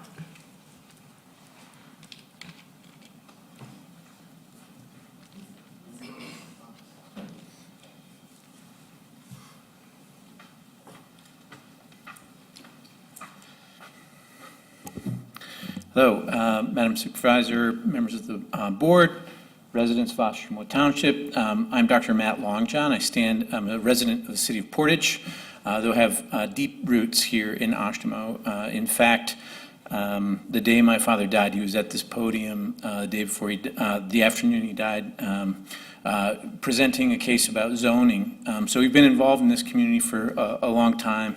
I'm running to be a state representative for Portage, Oshtemo Township, and Texas Township, and just wanted to stand and introduce myself to you all.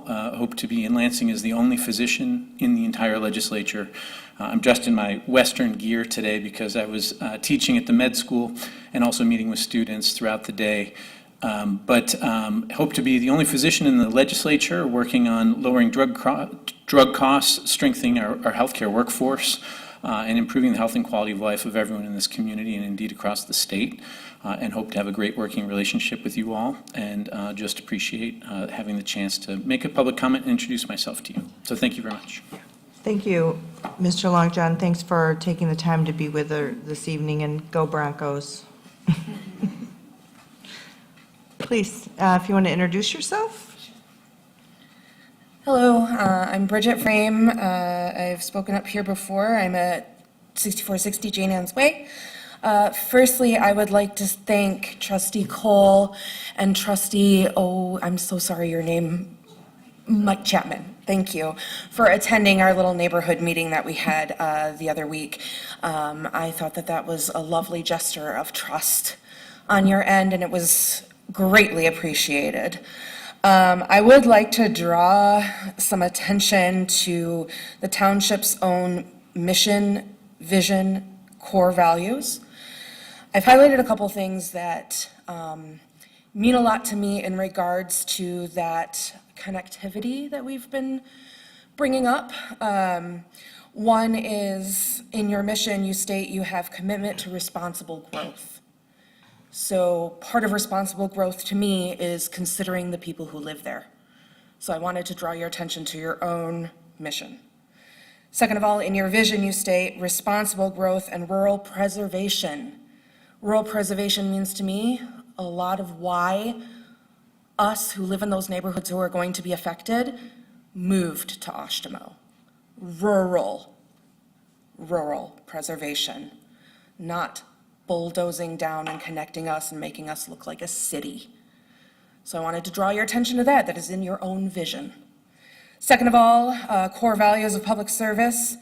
Each customer is welcomed and that their input is wanted. Difficult questions are not marginalized. So far, this has not been exemplified by your board, in my opinion. It has been very frustrating. And again, why you two trustees showing up to our meeting was so important to me, because I feel like we have been absolutely not listened to, which is unfortunate. And in your integrity, that public input shall also be a part of that. I do believe that more than a made-up vision about what Oshtemo should be, but what your residents want it to be, should hold weight, and it should hold greater weight than whatever ego might be involved with a grand plan. We are speaking out because we feel strongly about this, and we love Oshtemo, and we want to work with you to come up with a compromised, comprehensive plan such as building a wall or a fence between the apartment complexes and the neighborhood. That wasn't in the plan, but it's a great idea and it's a compromise. You get your development and we get to keep our quiet neighborhood. Second of all, I think there's lots of other compromises that we could come up with. There is precedent in this county for access for emergency vehicles and emergency personnel.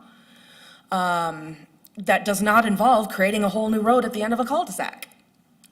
So I would like us to, or I'd like the board to look into that and explore it. Again, I come to you in good faith and a strong belief that our neighbors are not here to cause trouble. We are here to compromise and create a wonderful space that we already have while seeing a vision that could work for everybody. So again, I call your attention to your own core values. Please take weight. Take notice of our words. We will be here and we will hold you accountable. Thank you very much.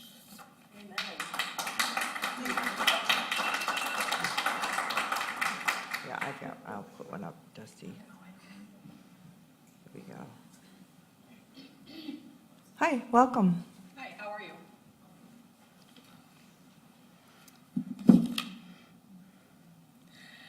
I have a couple of questions, and it does involve the sewer. I know you're all sick of hearing about the sewer, and so are we.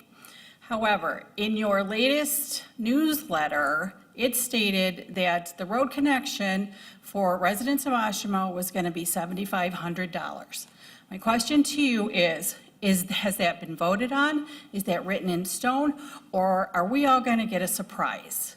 Because how can we as residents save money and do what we have to do to pay that fee, because you won't do it as an assessment on the property? So as residents, we need to know, how much money do we need to save? How much money do we need to get? Most people cannot get that money like that. We need to know in advance. So you stated it was going to be $7,500. So me as a resident, a taxpayer, and a very concerned citizen, is this $7,500 written in stone? Or again, are we going to get a surprise later that it's going to be more? And that's what we want to know. Because how can we save for that? How can we plan for that? If that amount changes, which, to be very honest with you, I would be shocked if it did change, if it went up. That's what this board does. Very, very few people have trust in this board. Very few people do. So how about if you guys start making things written in stone as far as this sewer thing goes? And your 15-year plan for sewers is absolutely ridiculous. There are people who have state-of-the-art septic systems. There's no reason why anybody should have to hook up to a sewer system as long as your septic is still good. I personally have been through a sewer backup that started 3 houses down from me, and I ended up with toilet paper on my ceiling. I ended up with $30,000 in personal damages and property damage. My homeowner's insurance covered $4,000 of that. So if there is a sewer backup, whose fault is it? Is it the township's fault? Is it Kalamazoo's fault? Who do we go for compensation for a sewer backup that happens? A sewer backup doesn't happen with a septic system that is in good working order. And this thing about groundwater contamination, this board has never once produced anything to say that Oshtemo's water is contaminated. So again, why should we believe you? You haven't shown any proof. You haven't done anything to prove to us as residents that this is the best thing for us. So I would really appreciate either some kind of proof that this is bad for us, even though you have taken away our right to be able to do this. You don't listen to us. So I want to keep my septic system, so do many others. I don't mind paying the roadside portion, but I want that amount set in stone, so I know what to save for. And that's all I have to say. Thank you. Thank you.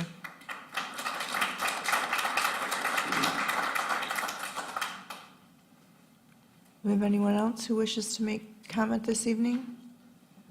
Now, please come forward. Hello, my name's Coral Damon Brown. This is my husband, Andrew Brown. We live at 338 Baymore Street in Sky King. I do not like public speaking, but I feel very strongly about this, like my neighbors do. I want to start out by thanking the two of you for coming to our neighborhood meeting, for listening to our concerns. And I didn't feel like it was flippant. I felt like you actually did care. You thought about your own homes, where you live, and then how you would feel if something like this were happening in your area.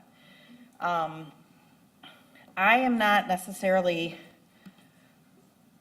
directly impacted by the street, but I do support my neighbors in not wanting that connection and that extra traffic in our neighborhood.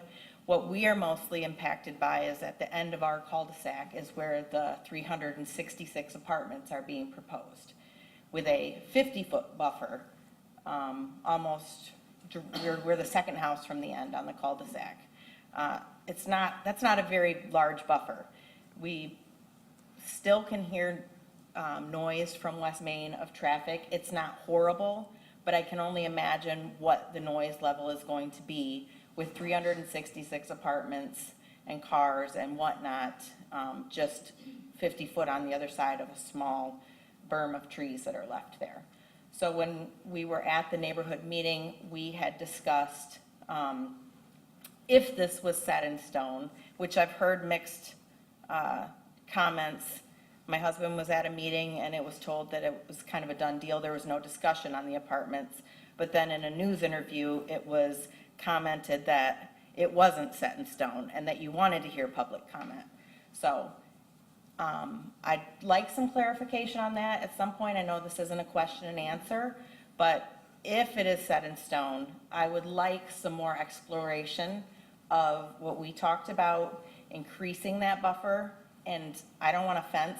I would like a wall that is noise buffering and doesn't make it easy for people to walk through the woods. We had a discussion earlier here about the increase of crime in Oshtemo, specifically in high-density living. So these are things, and we just had people breaking into our cars last week, multiple houses in Sky King. So these are the things that I'm concerned about with that high-density living right on the other side of trees from my home. So, yeah, the break-ins happened the very night that. Hold on, I'm going to pause you just a second. You get your own 4 minutes, so are you? I can just talk with her. That's fine. Finish. All right, I'm just saying that the break-ins happened that night that we had our meeting, so, and it was, luckily it wasn't us that were victims of that, but it was still our neighborhood, so, and there's gonna be more people there.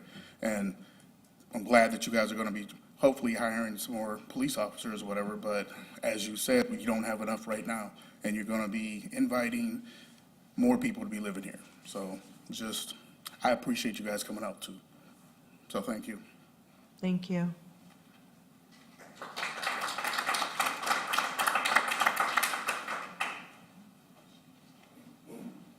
Hi, welcome.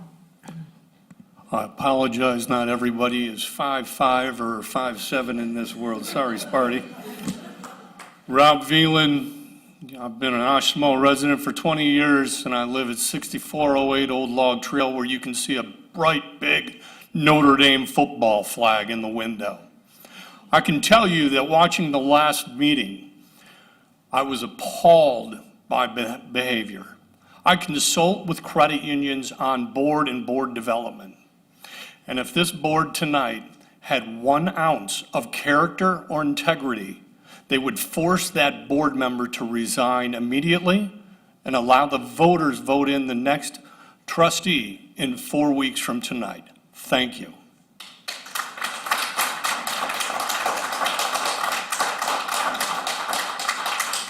Thank you.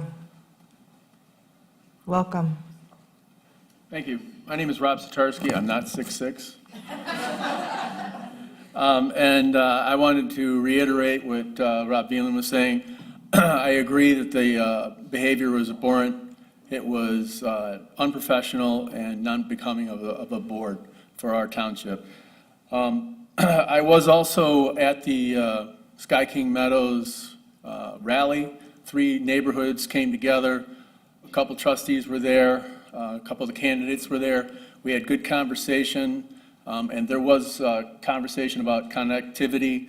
But what stuck in my mind seemed to be the older neighborhood that had 30-plus years, and it has one way in and one way out, and it seemed to be just fine, and the neighbors were saying that they're fine with that the way it is. So I'm questioning the connections altogether. So I'm hopeful that there's time that those kind of ideas can be explored a little bit more. I did hear about the break-ins and the windows, and I thought that was a tragedy, and I do agree that law enforcement and looking into the budget of increasing safety for the township and with additional officers is a good step. I also want to make a comment about the sewer. I did saw the newsletter. It was interesting to me that as I've become involved in learning a little bit more about this project, one of the things that was brought to my attention about it was how the environmental impact and how the urgency of this was. I believe this has been going on for about 4 years now, and it's even in the newsletter, I didn't see the emphasis of this urgency being spelled out. There's a vague statement in there about something that may be going on.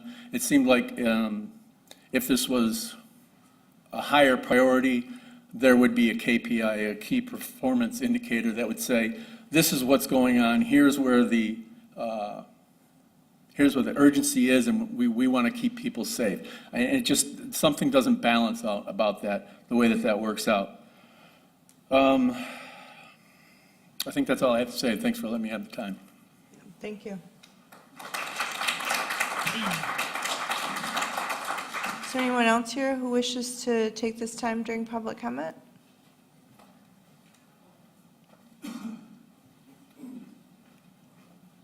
Hi, my name is Laura. I live at 6080 Rodgate Drive. We have had, these folks have had a lot of people approach us about the trust issue with the board, things that have come across. I have lived through lies of the board, being just suppressed on voting on anything, and unless it's your little emblem for the Oshtemo sign. There's a lot of people that are just upset about this whole thing. We start out with such a huge amount of the sewer, and then we get stuff to where we can vote. It's voted unanimously, and what happens? Y'all come right back at us with another bond for a whole new sewer thing again. So we go through all this again, and what happens then? Technicality, something, but all these years that have been wasted, and why I sit here, listen to you, oh, we're gonna get $50,000 here, and we're gonna put this money here, this money here. If things were so important about this damn sewer, then let's put money into the sewer. Let's look out for our people, instead of, oh, we need carpet, or I don't know, let's $50,000 for a lobbyist is ridiculous. Anything that you have is frou-frou to me is ridiculous. If this sewer is so environmentally crisis, let's take care of our people first. And then you can have your little boardwalk and whatever over there in KL and whatever else you want to spend money on, is all I gotta say. Thank you. Do we have, oh, yeah, go ahead.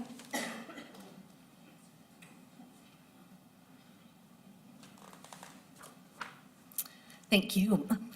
My name is Andrea Lundgren. I'm a new resident to Oshtemo. I moved here about 2 years ago with my husband. We retired and moved to this side of the state.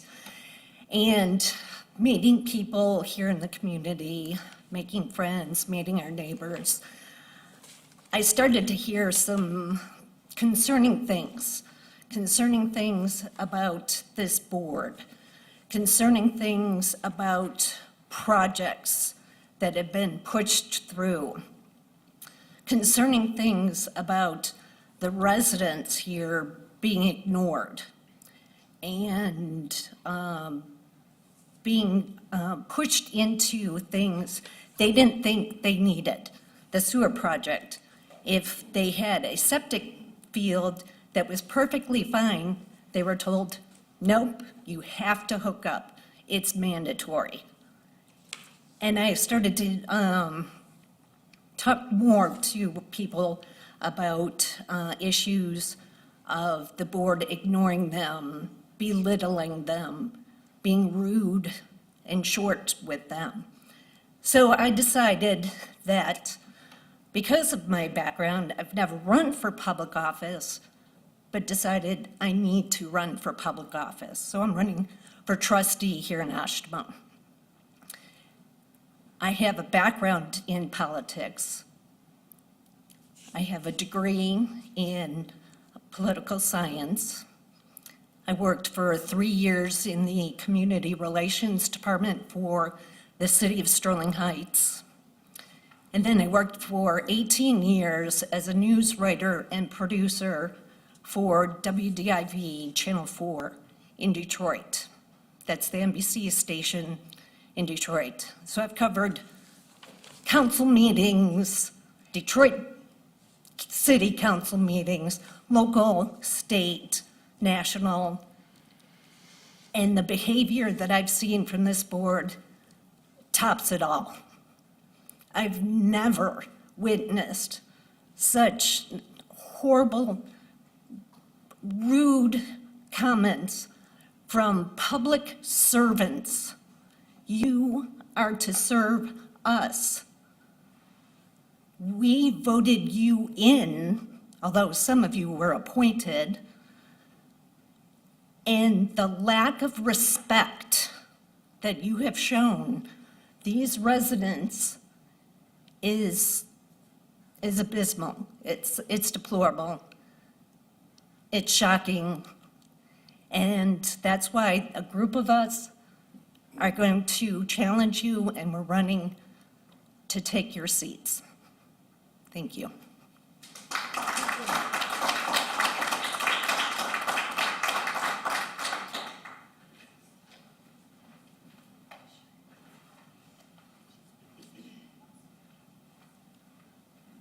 Hi, welcome. Hi, my name is Dick Waltheis. I live at 6291 Torrington in Westport Platte. And I've been a resident of Oshtemo Township since we built the house in '87, so I've been here a long time. I'm not running for anything, I'm not a politician. But I did own a couple of businesses that were located in Oshtemo Township, so. I was just here just to basically voice my opinion that the last meeting was unbelievably unprofessional. And it was not only the one trustee, but it's the way the other board members handled it too. I think you need some training and learn how to handle situations like that, because it was ugly. And I don't want that to see that happen again, okay? And I did make some observations out of the meeting today. So I just came today and said, hey, I'll jot some notes down. Things like the law enforcement budget.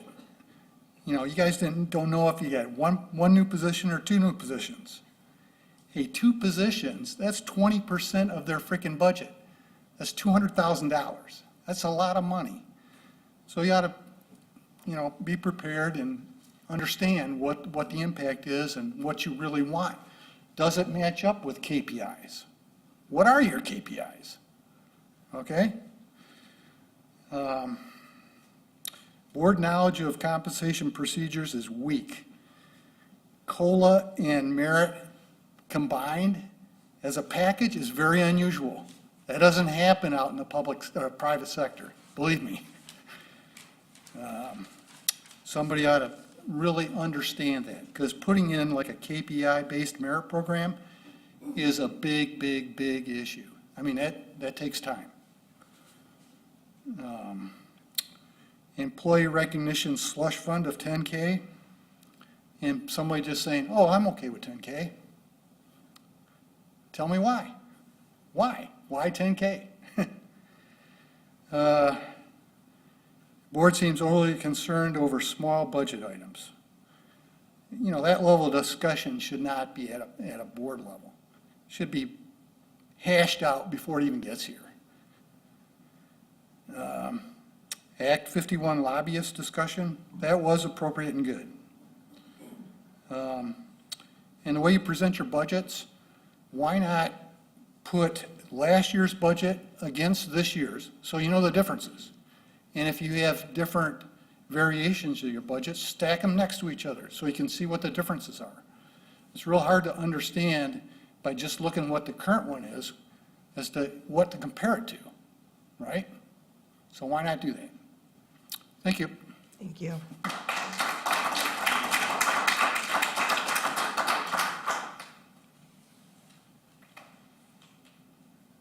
Any other anyone else wishing to make public comments this evening? Oh, thank you, John. We have someone on Zoom? Thank you.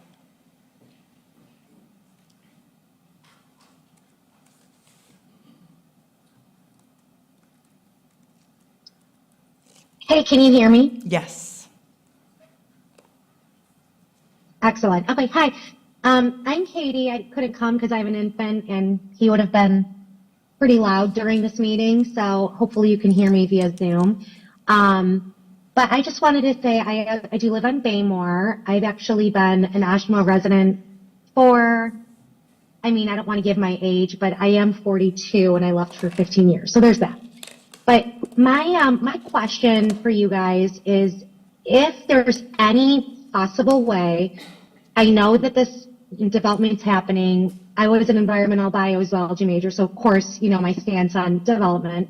However, is there any possible way you could look at working with a developer and make it save as many trees as you can? Don't just plow them all down, especially the larger ones. There's a neighborhood that I think is gorgeous that I think would be a really good idea to model it from if there is a way to do that.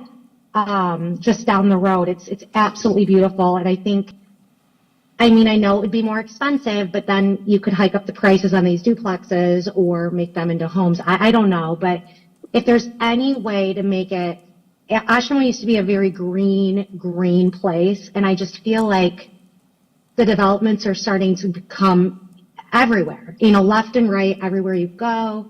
There's one coming behind DNR. There's another one coming by the hockey place. Like, we're going to have enough housing in Oshtemo, clearly.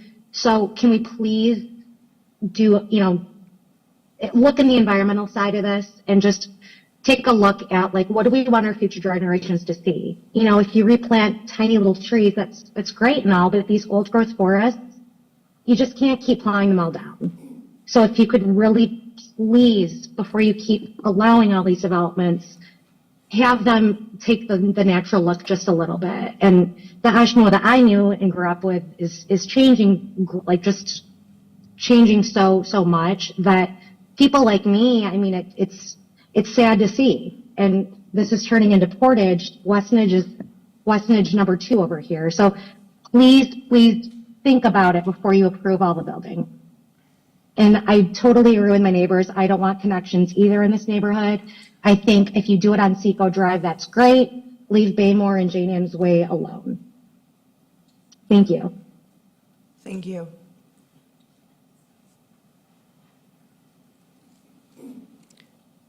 Is there anyone else wishing to make public comment this evening? Sure, step forward.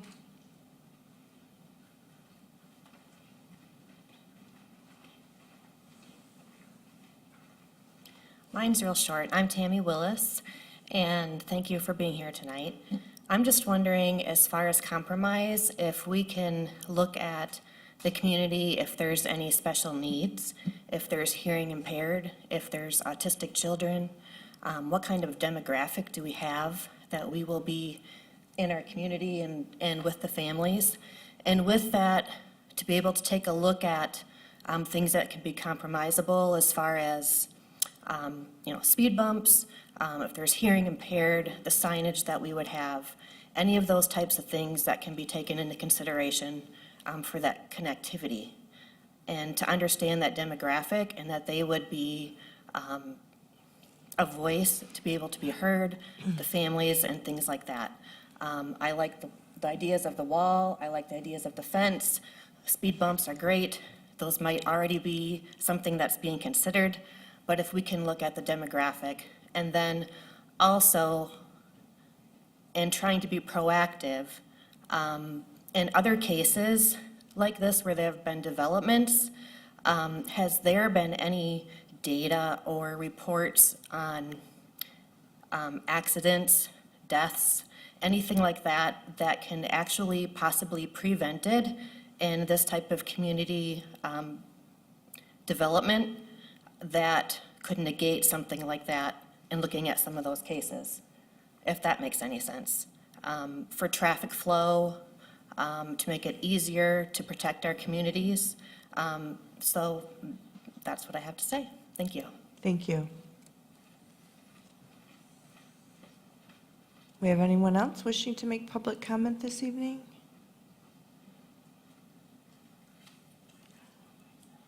John, I still see a hand up.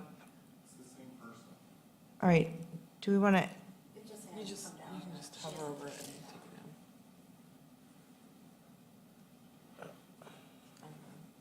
down. Nope, wrong one.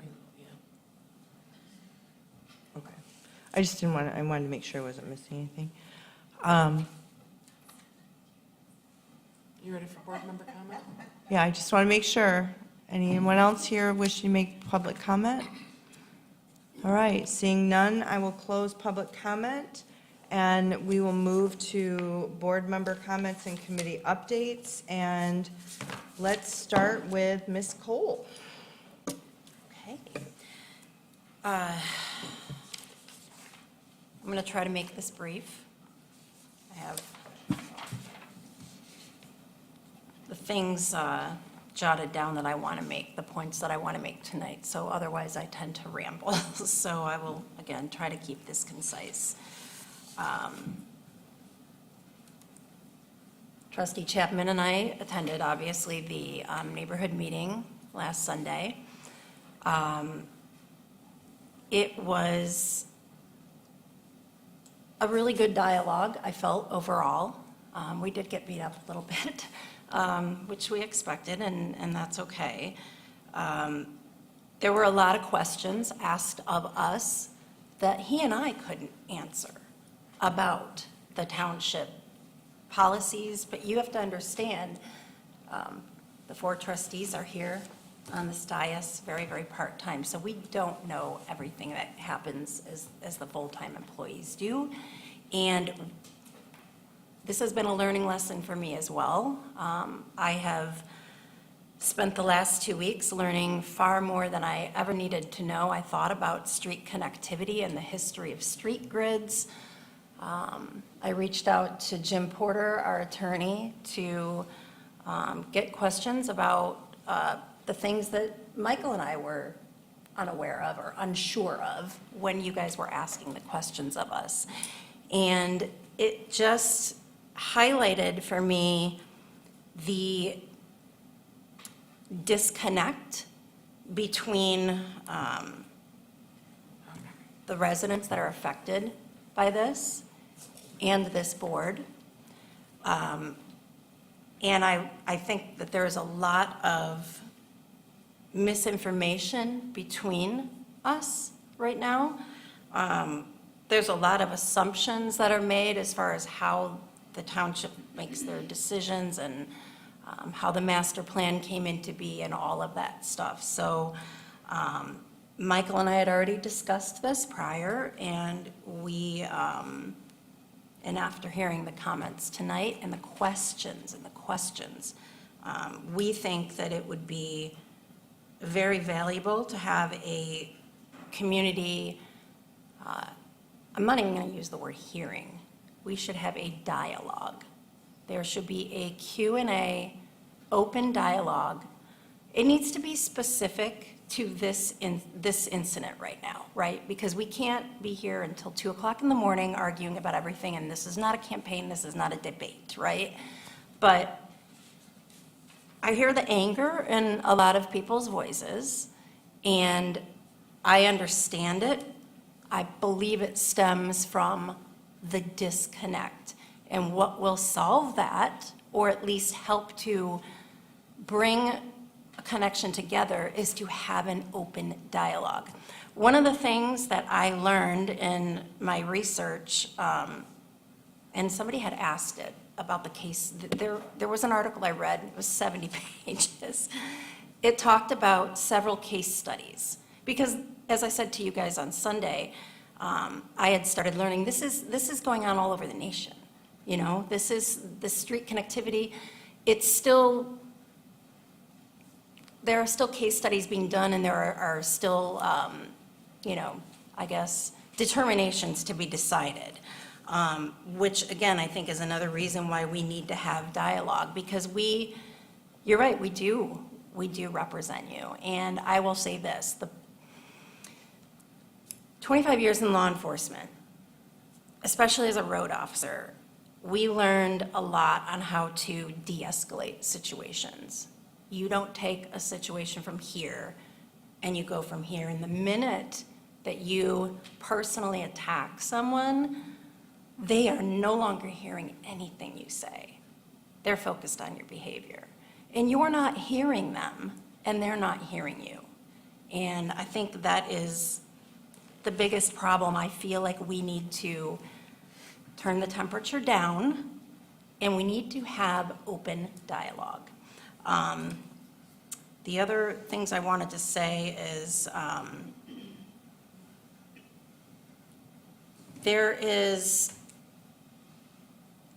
I think this is just a bigger symptom, or a symptom basically reflecting what is going on in this country right now with the polarization, right? And the lack of understanding and listening to people to understand them. I can tell you the dialogue that Michael and I had one-on-one with you folks, I know I spoke to you guys, the Browns. The dialogues that we had one-on-one, I think, really helped to help us understand and not have misconceptions about what you all are saying as well, right? Because we're hearing you and your complaints and your concerns and your worries, right? And we're filtering that, as everyone does, through our own lens, based on our experiences. You and I, Mrs. Brown, yep, you and I had a conversation, and you had said something to the effect of your concern for the neighbor, or the apartments being built so close. And you had said something about, you know, my children playing here, and if one of my children's children goes missing, you know, that's another 1,000 people I have to wonder about that I don't know. A lot of people, especially right now, I think in this political environment we're in, would hear whatever their version of what you were saying is. They would interpret what you meant by that. But I asked you a follow-up question, and it came out that you said, oh, yeah, my family is law enforcement. I think you said your dad was a police officer and prior, and you said, I used to work in the forensics field, and I have that stuff in my head, right? And I completely understood, because I have that stuff in my head too, and I can see where my brain would go the same place your brain went. So I think that we could really use a Q&A dialogue. We need to have the people that are able to answer the questions there. So Jim would need to be there as our attorney. Jody, Anna, to answer questions, because I do think that we need to have an open dialogue and a Q&A. And if there's anything you want to add to that. All right, are you passing board comments, Kristen? We're kind of a team effort up here, so if it's okay, if Michael goes next, yes. Well, hold on, because I would love to give my board member comments so that I can finish what we're doing. This has turned into an odd, like, dialogue with people in the audience. I don't find it odd at all. Let's. I need to go. Okay. We issued 5,800 ballots last Monday, so we've got, we're moving forward with the November election season. Earlier tonight, we approved, we're just over 80 election inspectors. That includes our absentee, in-precinct, and our receiving board here. We will be doing pre-processing of absentee ballots on October 28th and 29th, which has been noticed to the state of Michigan and to the public. We'll actually be right here in this room doing that pre-processing. And then, of course, on Election Day, we'll finish the rest of the absentee processing as the election commences in the rest of the township. Early voting for this election begins on October 26th and runs through November 3rd, and that is available for all township residents from 9 to 5 p.m.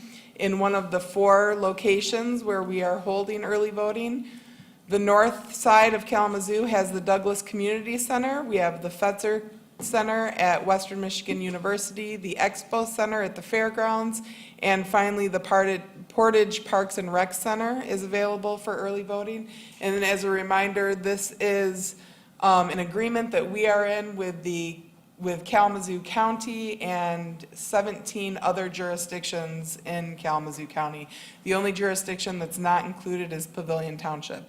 So we encourage folks to, you can either vote by mail, you can vote early and actually tabulate your ballot at one of the early voting sites, or you can vote on Election Day. And again, if you have any questions about voting, please make sure that you call your local clerk, because in the state of Michigan, all elections are local. And that's all. All right, Clerk Firmer. Go ahead, Michael. Okay, well, a lot of what Kristen said, we talked, and we were there in your neighborhood, and we heard people.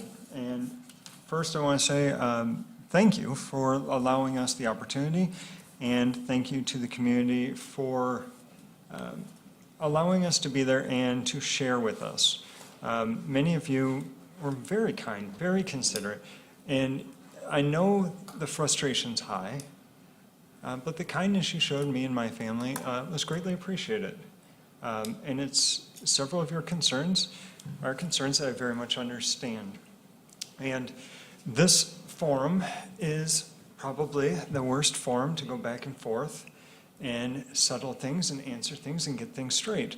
It's one way, and then it's the other way. And it's very difficult to answer your questions at this forum.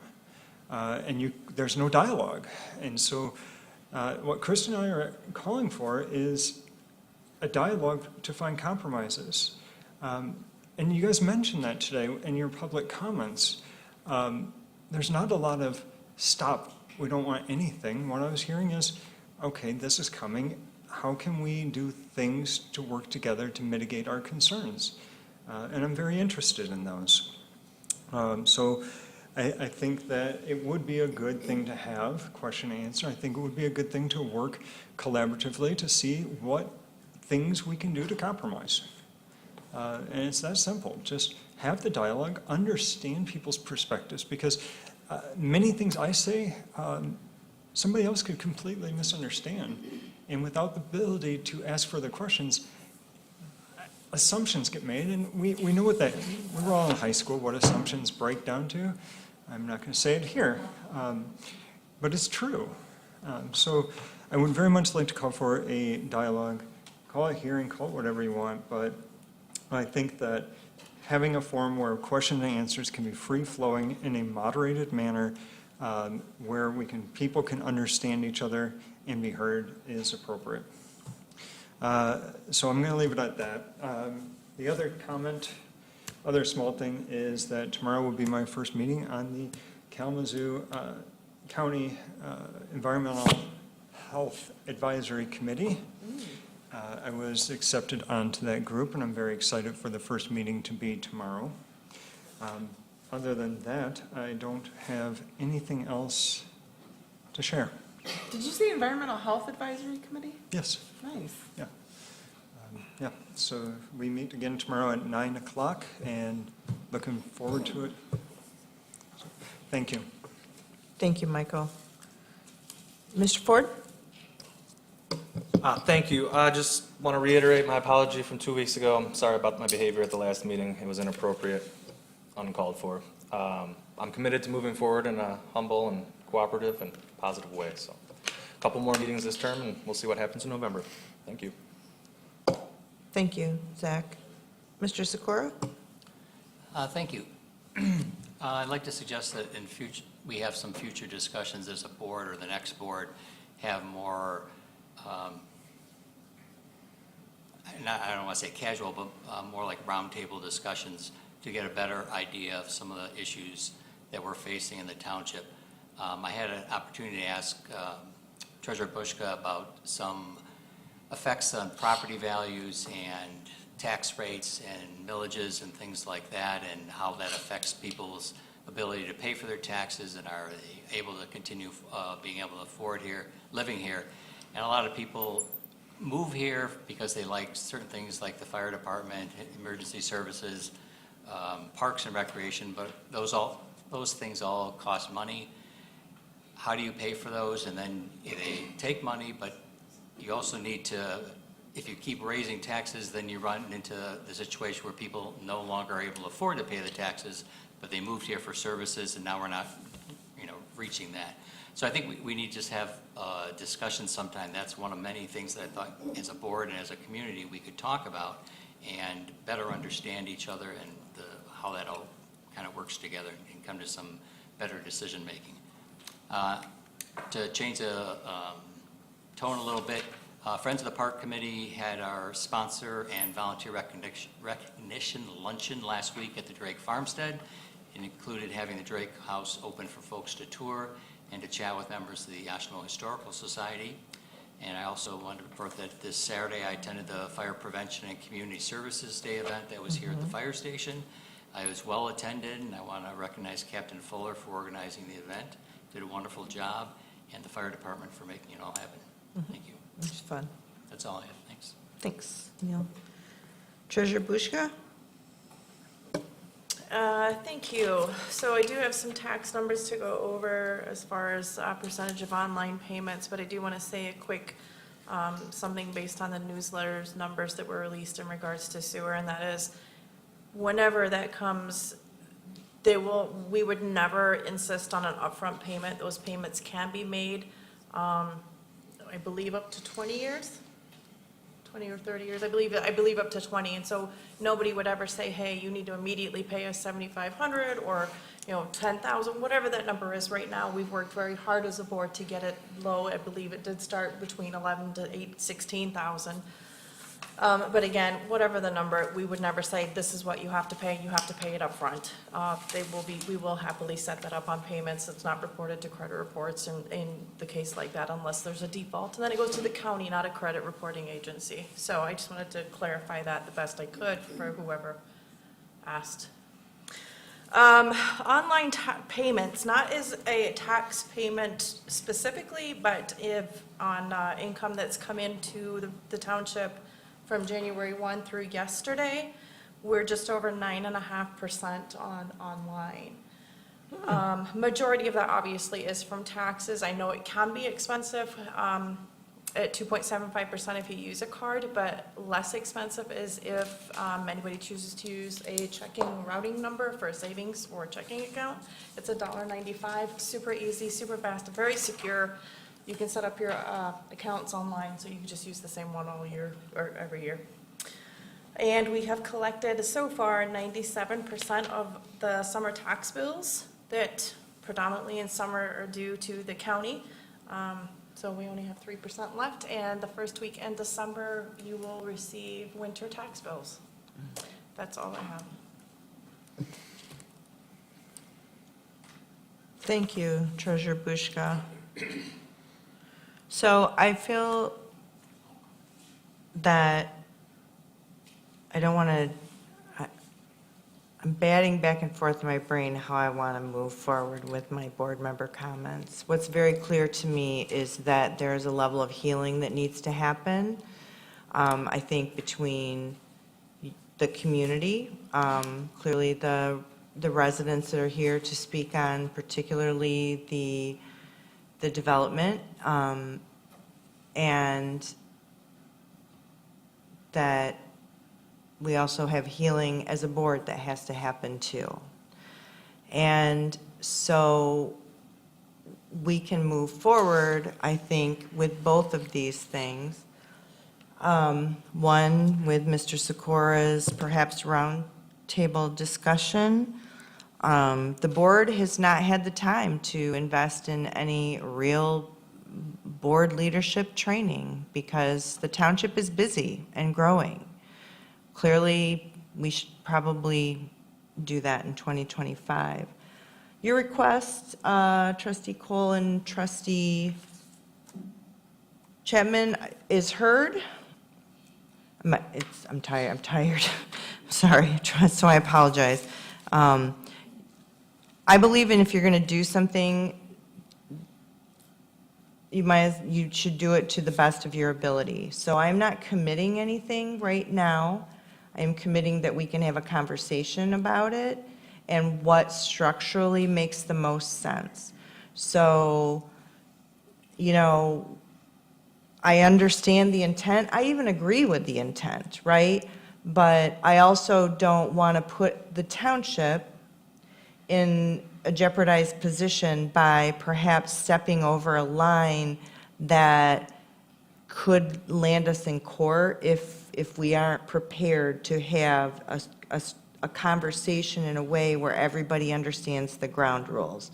Like, not defying the Open Meetings Act. And so there are things to consider. So I will talk to Attorney Porter, kind of maybe lay out some structural, like, what can we achieve and what are the pitfalls so we don't do something that could be litigious in the future.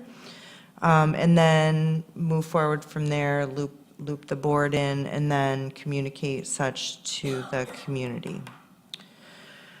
I apologize for missing the neighborhood meeting. I was with my daughter out of town, and so I simply was not back in time for your neighborhood meeting.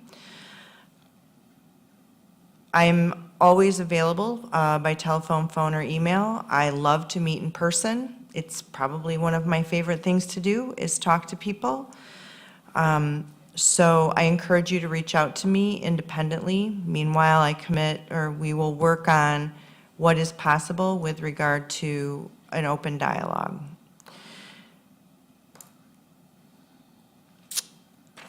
With that, I think I'm going to end on what I hope is kind of a happy note. So I've been attending the Citizens Police Academy with the Sheriff's Department, which, by the way, I highly recommend anyone participate in. It's really learning. Last week, and I think, Dusty, this is right, I participated in the SIM training, and didn't the township invest in the SIM stuff? $12,000. So I learned a lot. The sim training is, where you wear the goggles, and then there's live simulation, and then there's video simulation. And I'm here to report that I failed terribly, and it is unequivocally, I probably should not go into law enforcement. So anyway, that made you smile a little bit. And with that, this meeting is adjourned. Thank you.